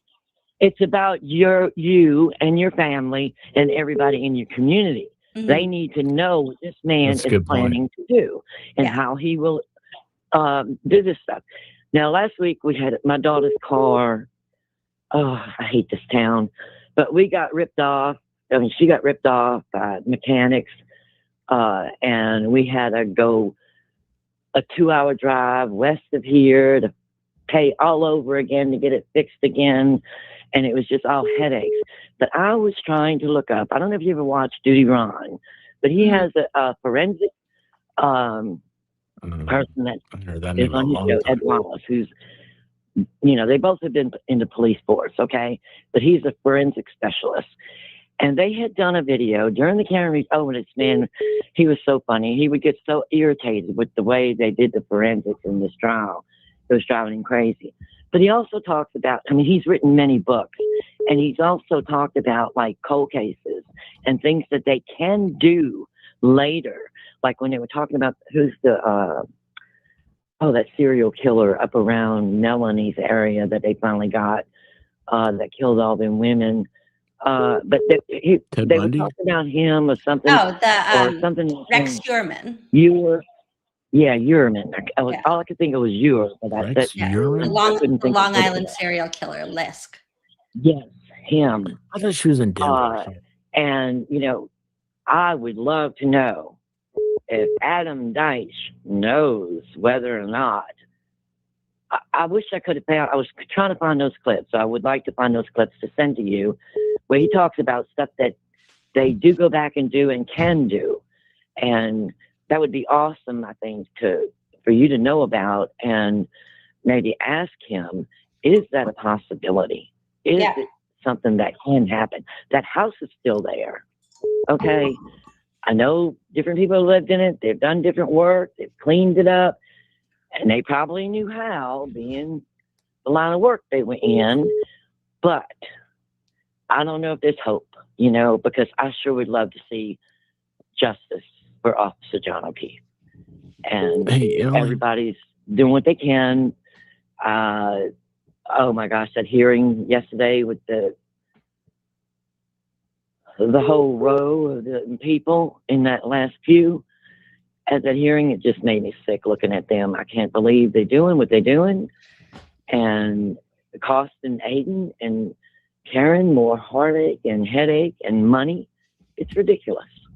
It's ridiculous. I agree. You actually see if she's ever been on a somebody motorcycle. Needs to do something about it. That's a I don't serious know question. who, but if Adam could do it, that would be so awesome. Wait, Cece, I have one last question before we got to let you go because we have a bunch of other calls coming in. Expert wants to know if you've ever been on a motorcycle. Yes. That's my girl. I know was a it. dumb young person as a child. There we go. Not a child, but I was, as soon as I graduated and went out and got my own job, like my dad told me to go do, the thing to do was to get married. Well, I married somebody that was a tightwad. And back in the 70s when the gas wars were going on, and we were bitching and griping about 23 cents a gallon,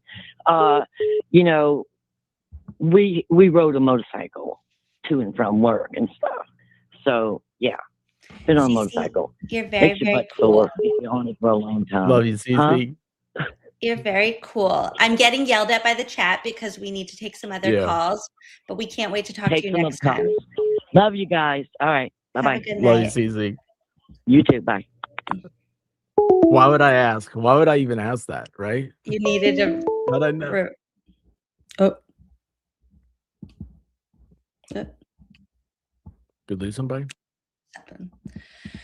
Okay. Also, I'm really tired, so we have like 10 more minutes. And then I need to go to bed. Okay, I mean, you're in charge. Oh, I forgot I get the call from Scott. Hi, Scott. Hi, Emily. How are you? Great. How are you doing? Hey, Scott. Great. I want to thank you for your reporting that you've been doing with the Matthew Farwell case at U.S. District. Yeah. It's been great. You've been showing up for that. Obviously, the audience doesn't get to see this stuff because the federal court stuff is not televised and it's not YouTube, friendly. And we're all in the courthouse. We're all seeing this live. We're seeing Judge Casper. Did you love her as Matthew much as Farwell. I was like, Say that again? Did you love her as much as I did? I was so impressed by her. Oh, I love Judge Denise Casper. I love the prosecutor. They're doing a great job. Unfortunately, the public can't see all that's transpiring in the courtroom. But I think the U.S. Attorney's case against Matthew Farwell is strong. Yeah. We have a great judge. Matthew Farwell's attorney team seems lacking to me. Did you think it was weird too how like touchy-feely they are with him? Well, the defense team being so close to Matthew Farwell in the sidebars and that defense table. Yeah, and like the way that they were like rubbing his back. Well, see, that's why I like your reporting, because I'm sitting in the courtroom and I'm just looking at the nuts and bolts of the legal procedures that's going on. And you're busy over there writing in all that stuff. You have me being like, and then I read what you write. I read what you write, and I'm like, yeah, I saw all that stuff, but I was ignoring it because I'm listening to the judge, I'm listening to the prosecutor, I'm listening to the defense. I'm putting all the quote unquote drama aside. Mm-hmm. But you add the color to it, and you bring it in, and people want to hear that because they can't see it on TV, and there's nobody showing it on YouTube, running channels, and we can't see the judge, and we can't see the defendant, and we can't see the defense attorney, and we can't see the prosecutor. So you're good at filling in all the color with your writing when you report. Thank you. But when I'm sitting there in the gallery of the courtroom, I'm simply looking at the nuts and bolts of what's happening right now. I can see what you see, but I wouldn't report it. I would be a terrible court reporter. No. And you're good at adding all that stuff in. You know what I mean? I think we'd make a good But yes, team, 'cause I don't Judge think- Denise Casper is awesome. She's very wise. You can tell she can see right through the defense. The defense is grasping at straws. Mm-hmm. They're asking for Frank's hearings against the federal agents that supposedly went outside the bounds of their warrants. They're arguing over what phone he replaced. Right. We all know it's all on the cloud. Right. It doesn't matter if he threw away phones like Brian Albert and Brian Higgins and gets a new phone every week. And also his phone records are in the cloud. It doesn't matter. And his phone records are in the feds. Like it's a little bit too late for all of this. Like we've all seen the text messages. So like I don't care what's on your 2024 phone. There is enough to find you guilty. The federal prosecutor, what's her name? Elizabeth Riley. Mm-hmm. She's very strong. The previous hearing was in front of a magistrate. I was watching your previous show and you had a little confusion there. Yeah. The previous hearing, it was Farwell asking for bail. Yeah. That doesn't go before the federal judge. That goes before a federal magistrate. Okay. So that's why the judge. That's why we didn't see the judge. That's why we didn't see the judge the last hearing. Gotcha. That was very confusing. So Elizabeth Riley, the federal prosecutor, had to be very animated and forthright with the magistrate to explain to the magistrate, like, no, we cannot give Matthew Farwell bail. Yeah. He's a dangerous man. This is why. But when Riley gets in front of Judge Casper, and I noticed it the other day, she's a little more reserved, a little more nervous. Like I could see her hands shaking when she's going through her notes. She's a little more intimidated by Judge Casper. Yeah. So she's trying to like forward the information. She's getting it out there. The defense is over there pathetically trying to throw any kind of defense they possibly can in for Farwell. But I mean, we have a good judge on this case. I just wish everybody could see it. I know. And you do a good job of painting the picture for people that have to like read your writing and they're not there and we can't watch the video. So I just wanted to commend you on the reporting because you're reporting the little things about all the little nuances going on in the courtroom that I wouldn't bother with if I was trying to court report. I'm just there, watching the whole thing. But I think that the U.S. Attorney's Office case against Matthew Farwell was strong. Oh yeah. The magistrate, ironically, denied Farwell's bail right after that hearing we attended. And that was interesting timing. I know. I was wondering what about that timing, like why they. I think the magistrate was waiting for this hearing the other day to finally, right after the hearing, literally, she put out the fact that no, we're denying his bail. Yeah. I think it was done on purpose. There's no way they're giving Matthew Farwell bail. No, of course not. And then the defense's pathetic argument that we're going to bring in the FBI and put them in Frank's hearings because they overstepped the warrant. They left out information about. Like, oh, they didn't say that Sandra was taking prescribed medication. Like, no. Right. So Sandra Birchmore and her unborn child, they're dead. They're going through an autopsy. The toxicology report is supposed to report like illegal substances or whatever.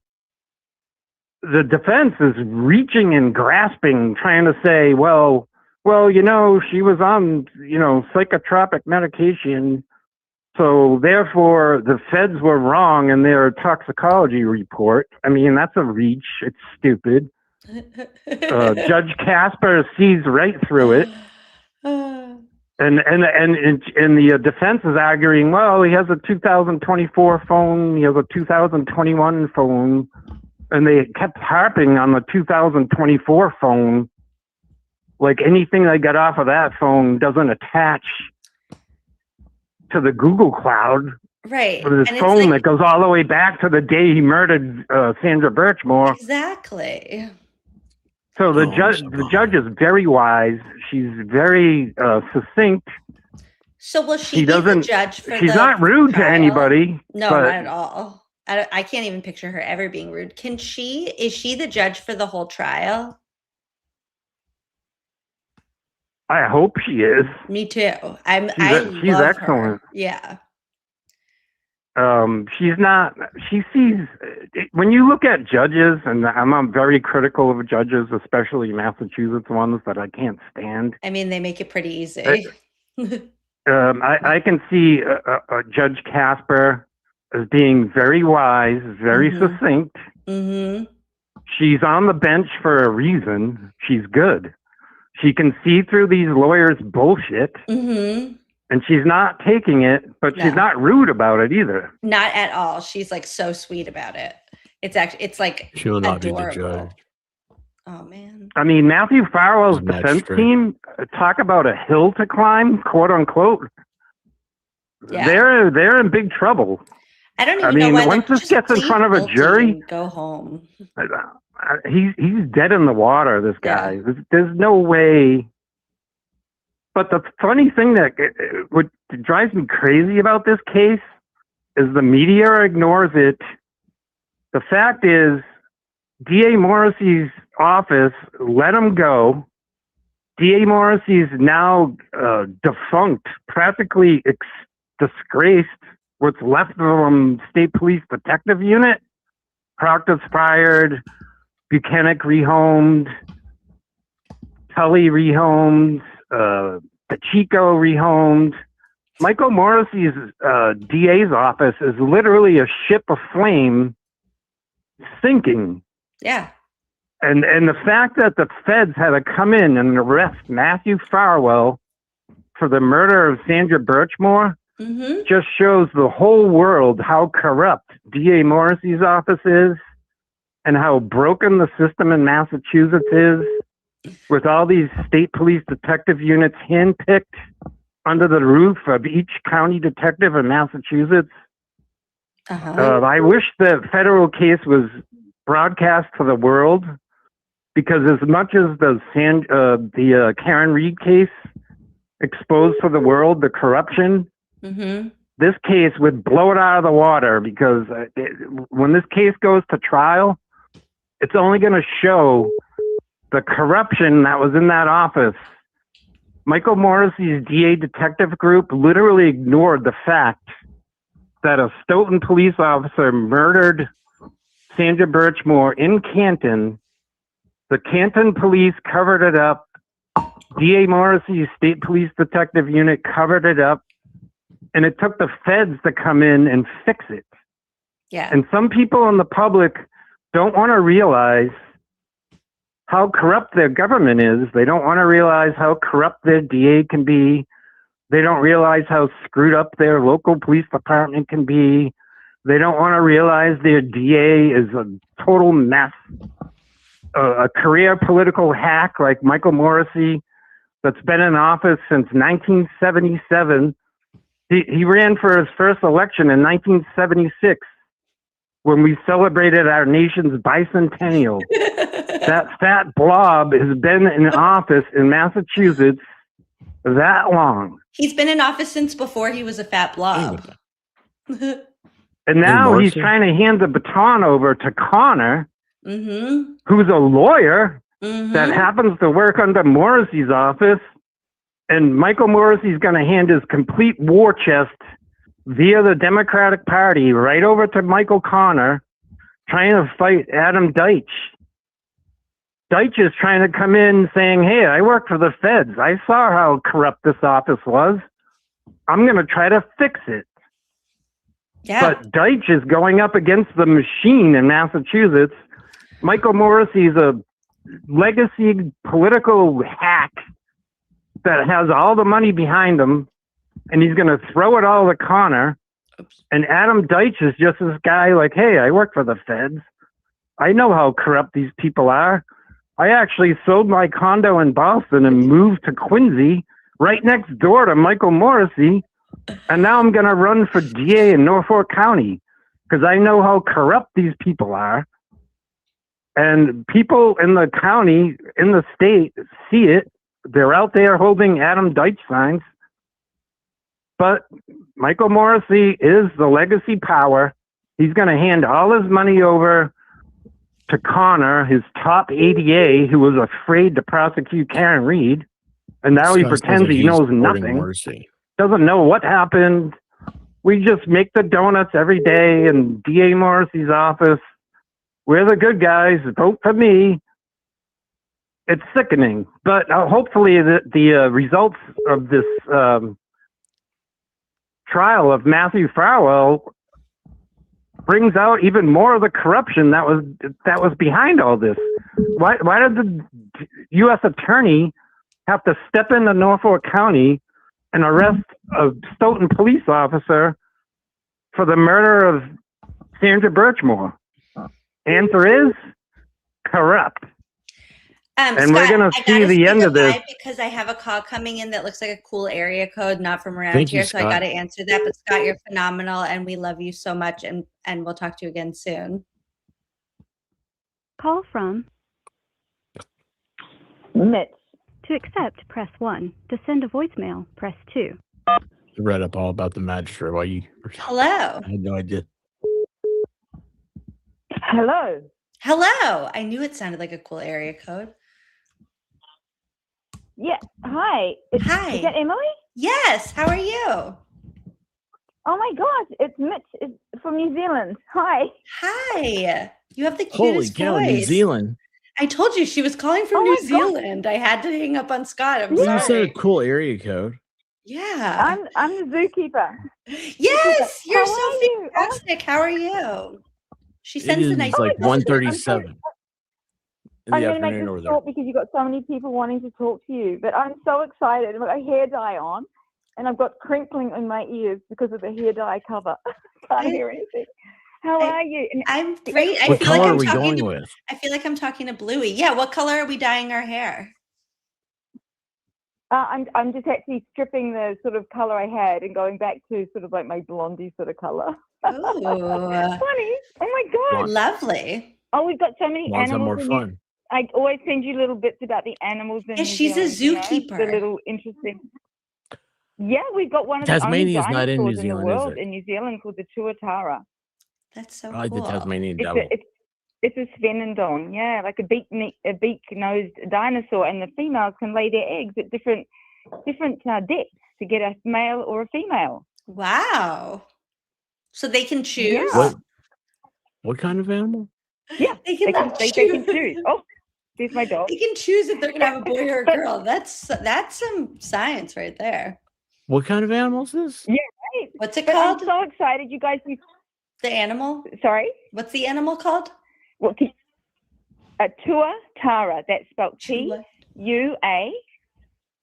Tara. T-A-R-A. So that's all one word. T-U-A-T-A-R-A. Experts about to do some Googling. You will. It's actually a svenendon, which has got beak. So it hasn't got little teeth. It's got one big. It's a beak nose, and it's a descendant of the dinosaurs. Unlike crocodilia in Australia, you know. But they say it's a reptile. But this argument that it's definitely a svenendon. So that's the only living dinosaur in the world. But there's a little, you know, controversy around it because it's little. But yeah, there you go. Fun fact. Dinosaurs where she lives. This is Wait, crazy. hold on. Yeah. Do they have hobbits? Right. They have New hobbits Zealand's there. so far away. My gosh, I'm always up really late at night so I can listen to you, and I always miss the stream. But yeah, I'm so happy you made a you live. did such a great job. Yeah, but now What are it's you the trying to middle of say? the day. I realize this is just a good timing one. But you guys do such a good job. I watch so much, and you know, Emily, just Sure, so Tom. amazing. You've got such great you've got such a great scope, you know, of what you do. Like you have a different angle, and it's always like, where's she going? What's she doing? And Sometimes then I don't it all know. comes together. Where in the world is Emily C. Sometimes I going? don't know where we're going. Yeah, but it all comes together, and it's actually going to work really well for you. And you've got the expertise.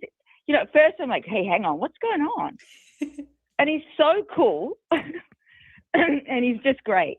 So anyway, I just wanted to say hi, and I can't believe this. I'm going to listen to this over and over again.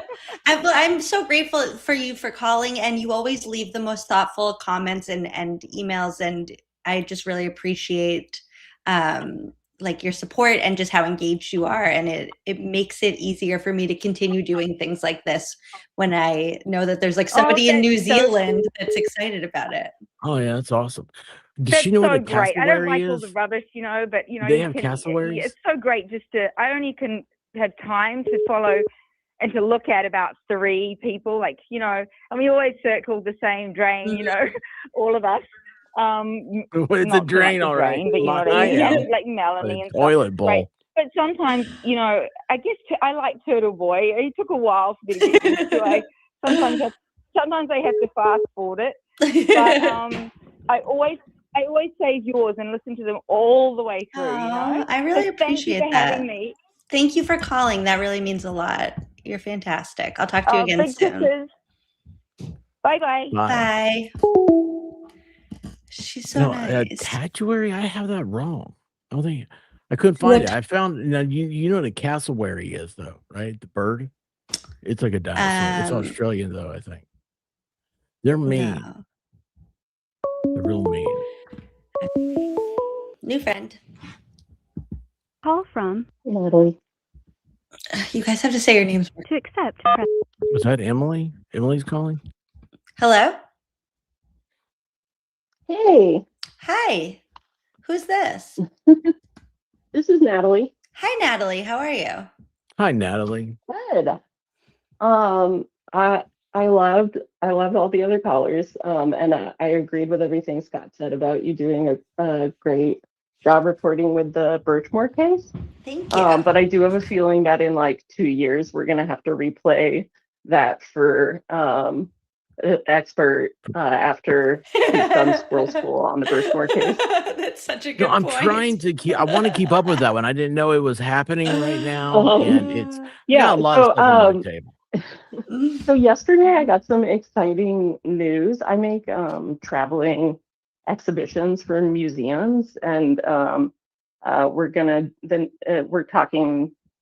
Looks like we're gonna do your favorite children's property, which I won't say out loud so I don't get in trouble. But I do want to email you all about it. Please Did people email you at the FOIA email, or should I contact you a different way? I'm going to put it on the screen, so watch it back, but it's just emilyc64000@gmail.com.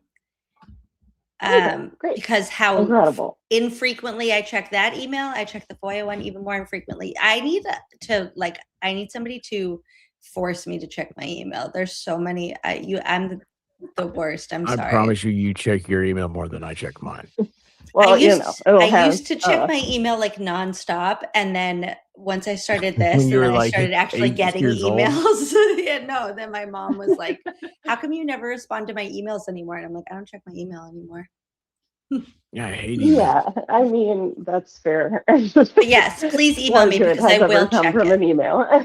Every once in a while, I will check my email and I will respond to people, and I appreciate all the emails that I get. I just get overwhelmed by them. Yeah, no, that's totally fair. I just wanted to see if there's like an Easter egg I can put in there for Carter's favorite part or something. Yes, please. Well, thank you so much. I'm looking forward to your email. It will force me to check my email. Okay. Yeah. Have a good day. Thank you for calling. Thank you. Bye, Natalie. Bye. Do these people do? If y'all come back, I'll talk to you. And I feel weird.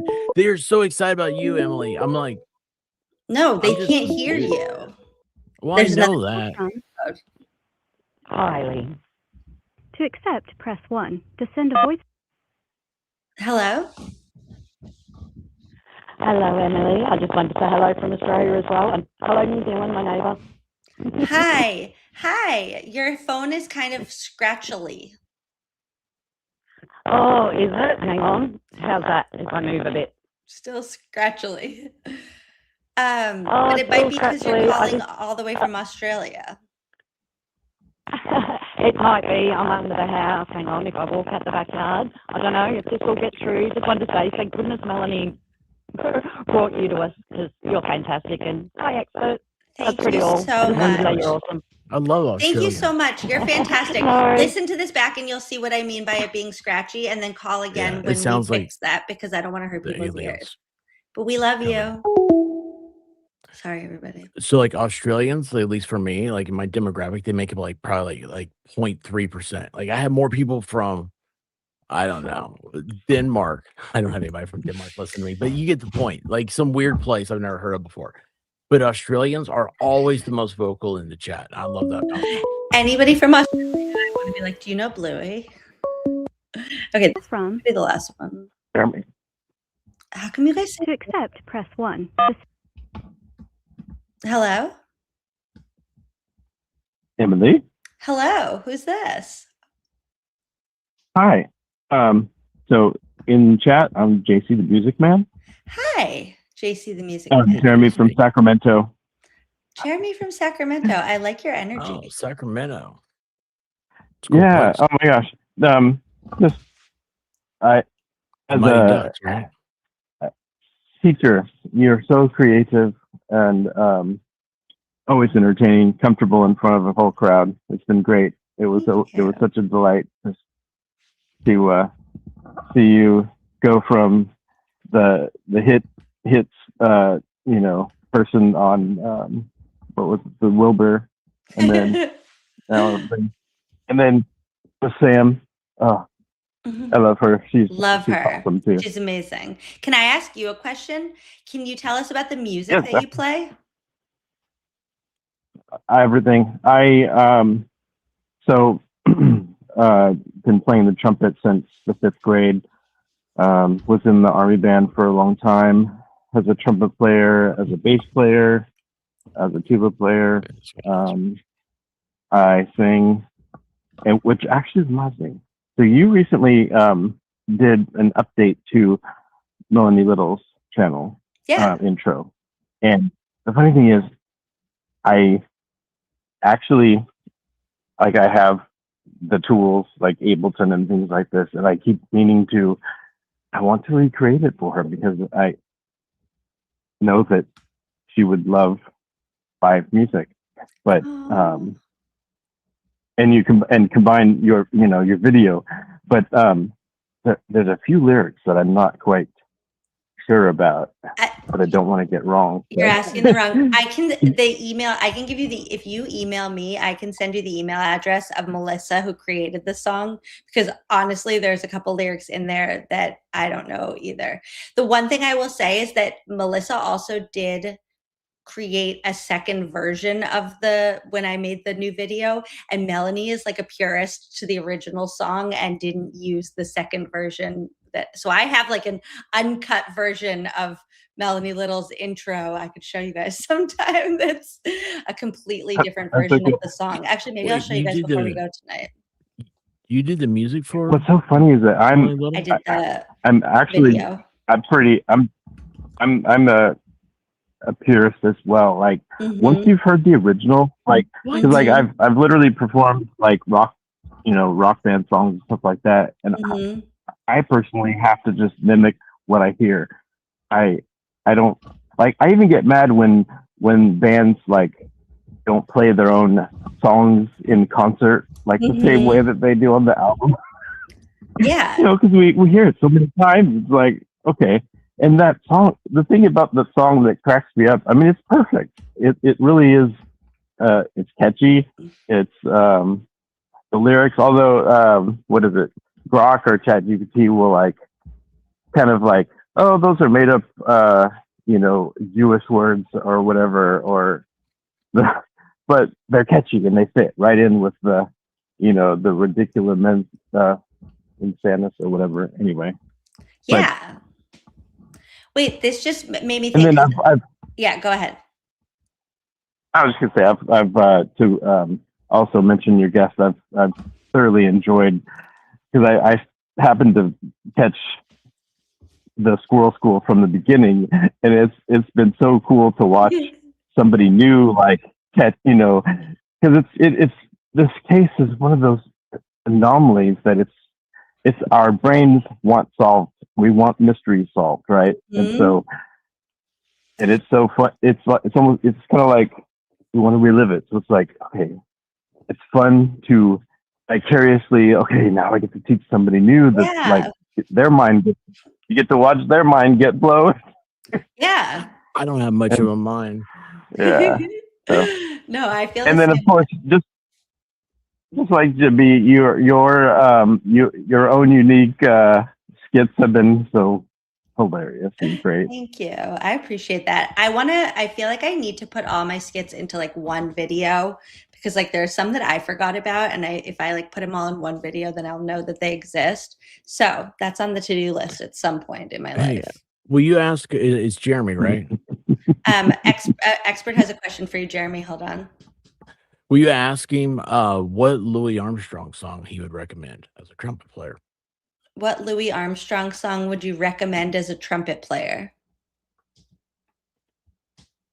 Louis Armstrong. I mean, to me, the Sunny Side of the Street.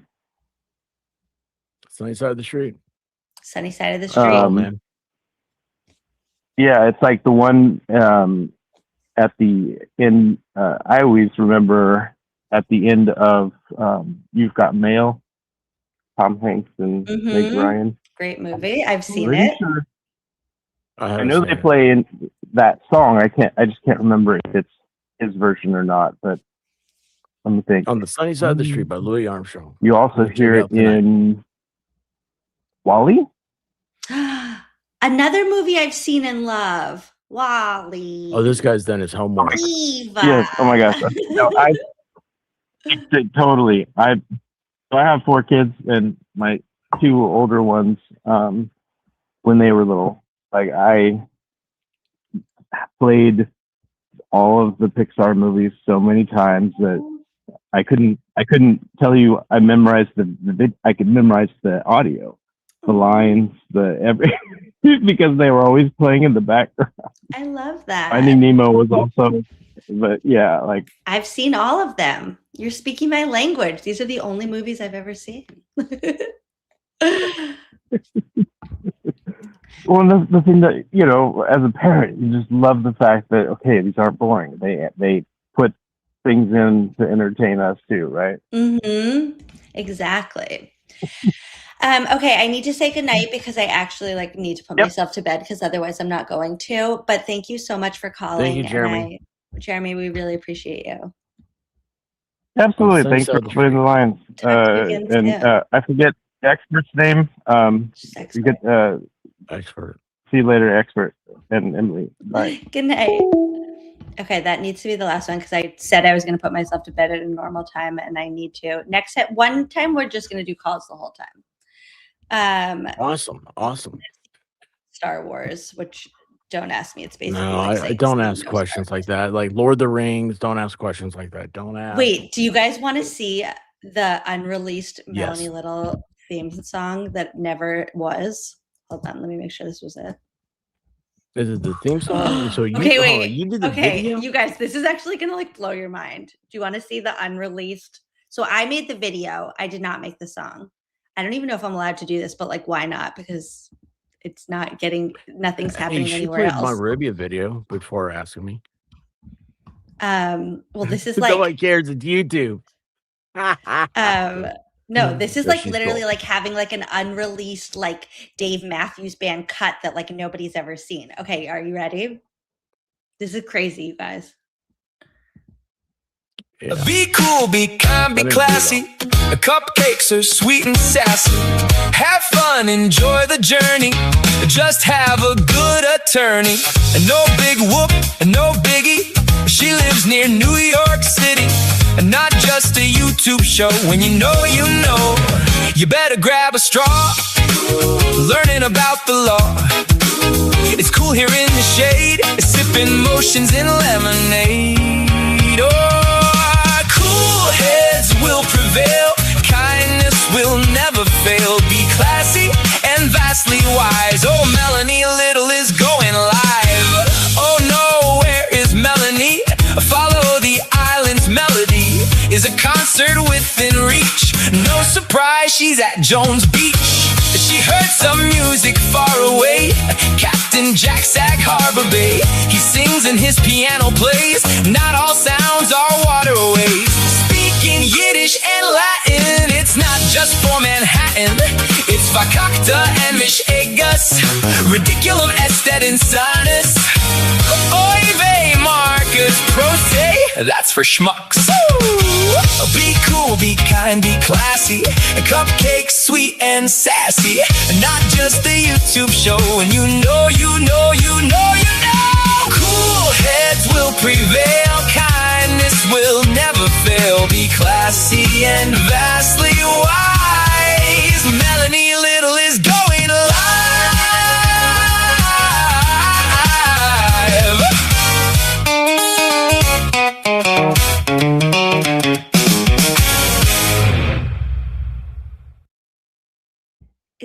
good. I think that's a lot of videos. How did you do that? I don't know. When I did that, I made that video while Aiden and Meredith were in their lovers quarrel, ex-lovers quarrel. We're in court talking about reverse cowgirl and stuff, and it was driving me crazy. So I was watching that on the side and pulling clips for this because I needed to do something to keep myself sane. Melanie was with you. Where did that go? Melanie was with you on the whoever just said they wanted to keep they like the original. I think she should just throw that one in every once in a while, just like to wake people up. Because I feel like she could just switch off like between both. It's like you could have the original for some streams. She could have Scott. We love your rambles. We love it.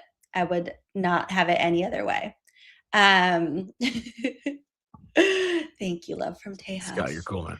And thank you for being a member. I've been doing this for 7 months. That it is always crazy to me when like the OGs pop up for these things, and it's like 7 months. You've only been here 7 months. That sounds so long to me. I feel like I just started like last week. Yeah, you're. I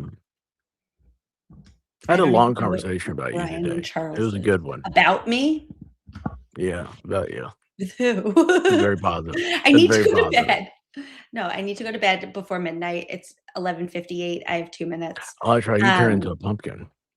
No, I know I'm going to regret it tomorrow. I have like so much I need to do tomorrow and I can't be tired. I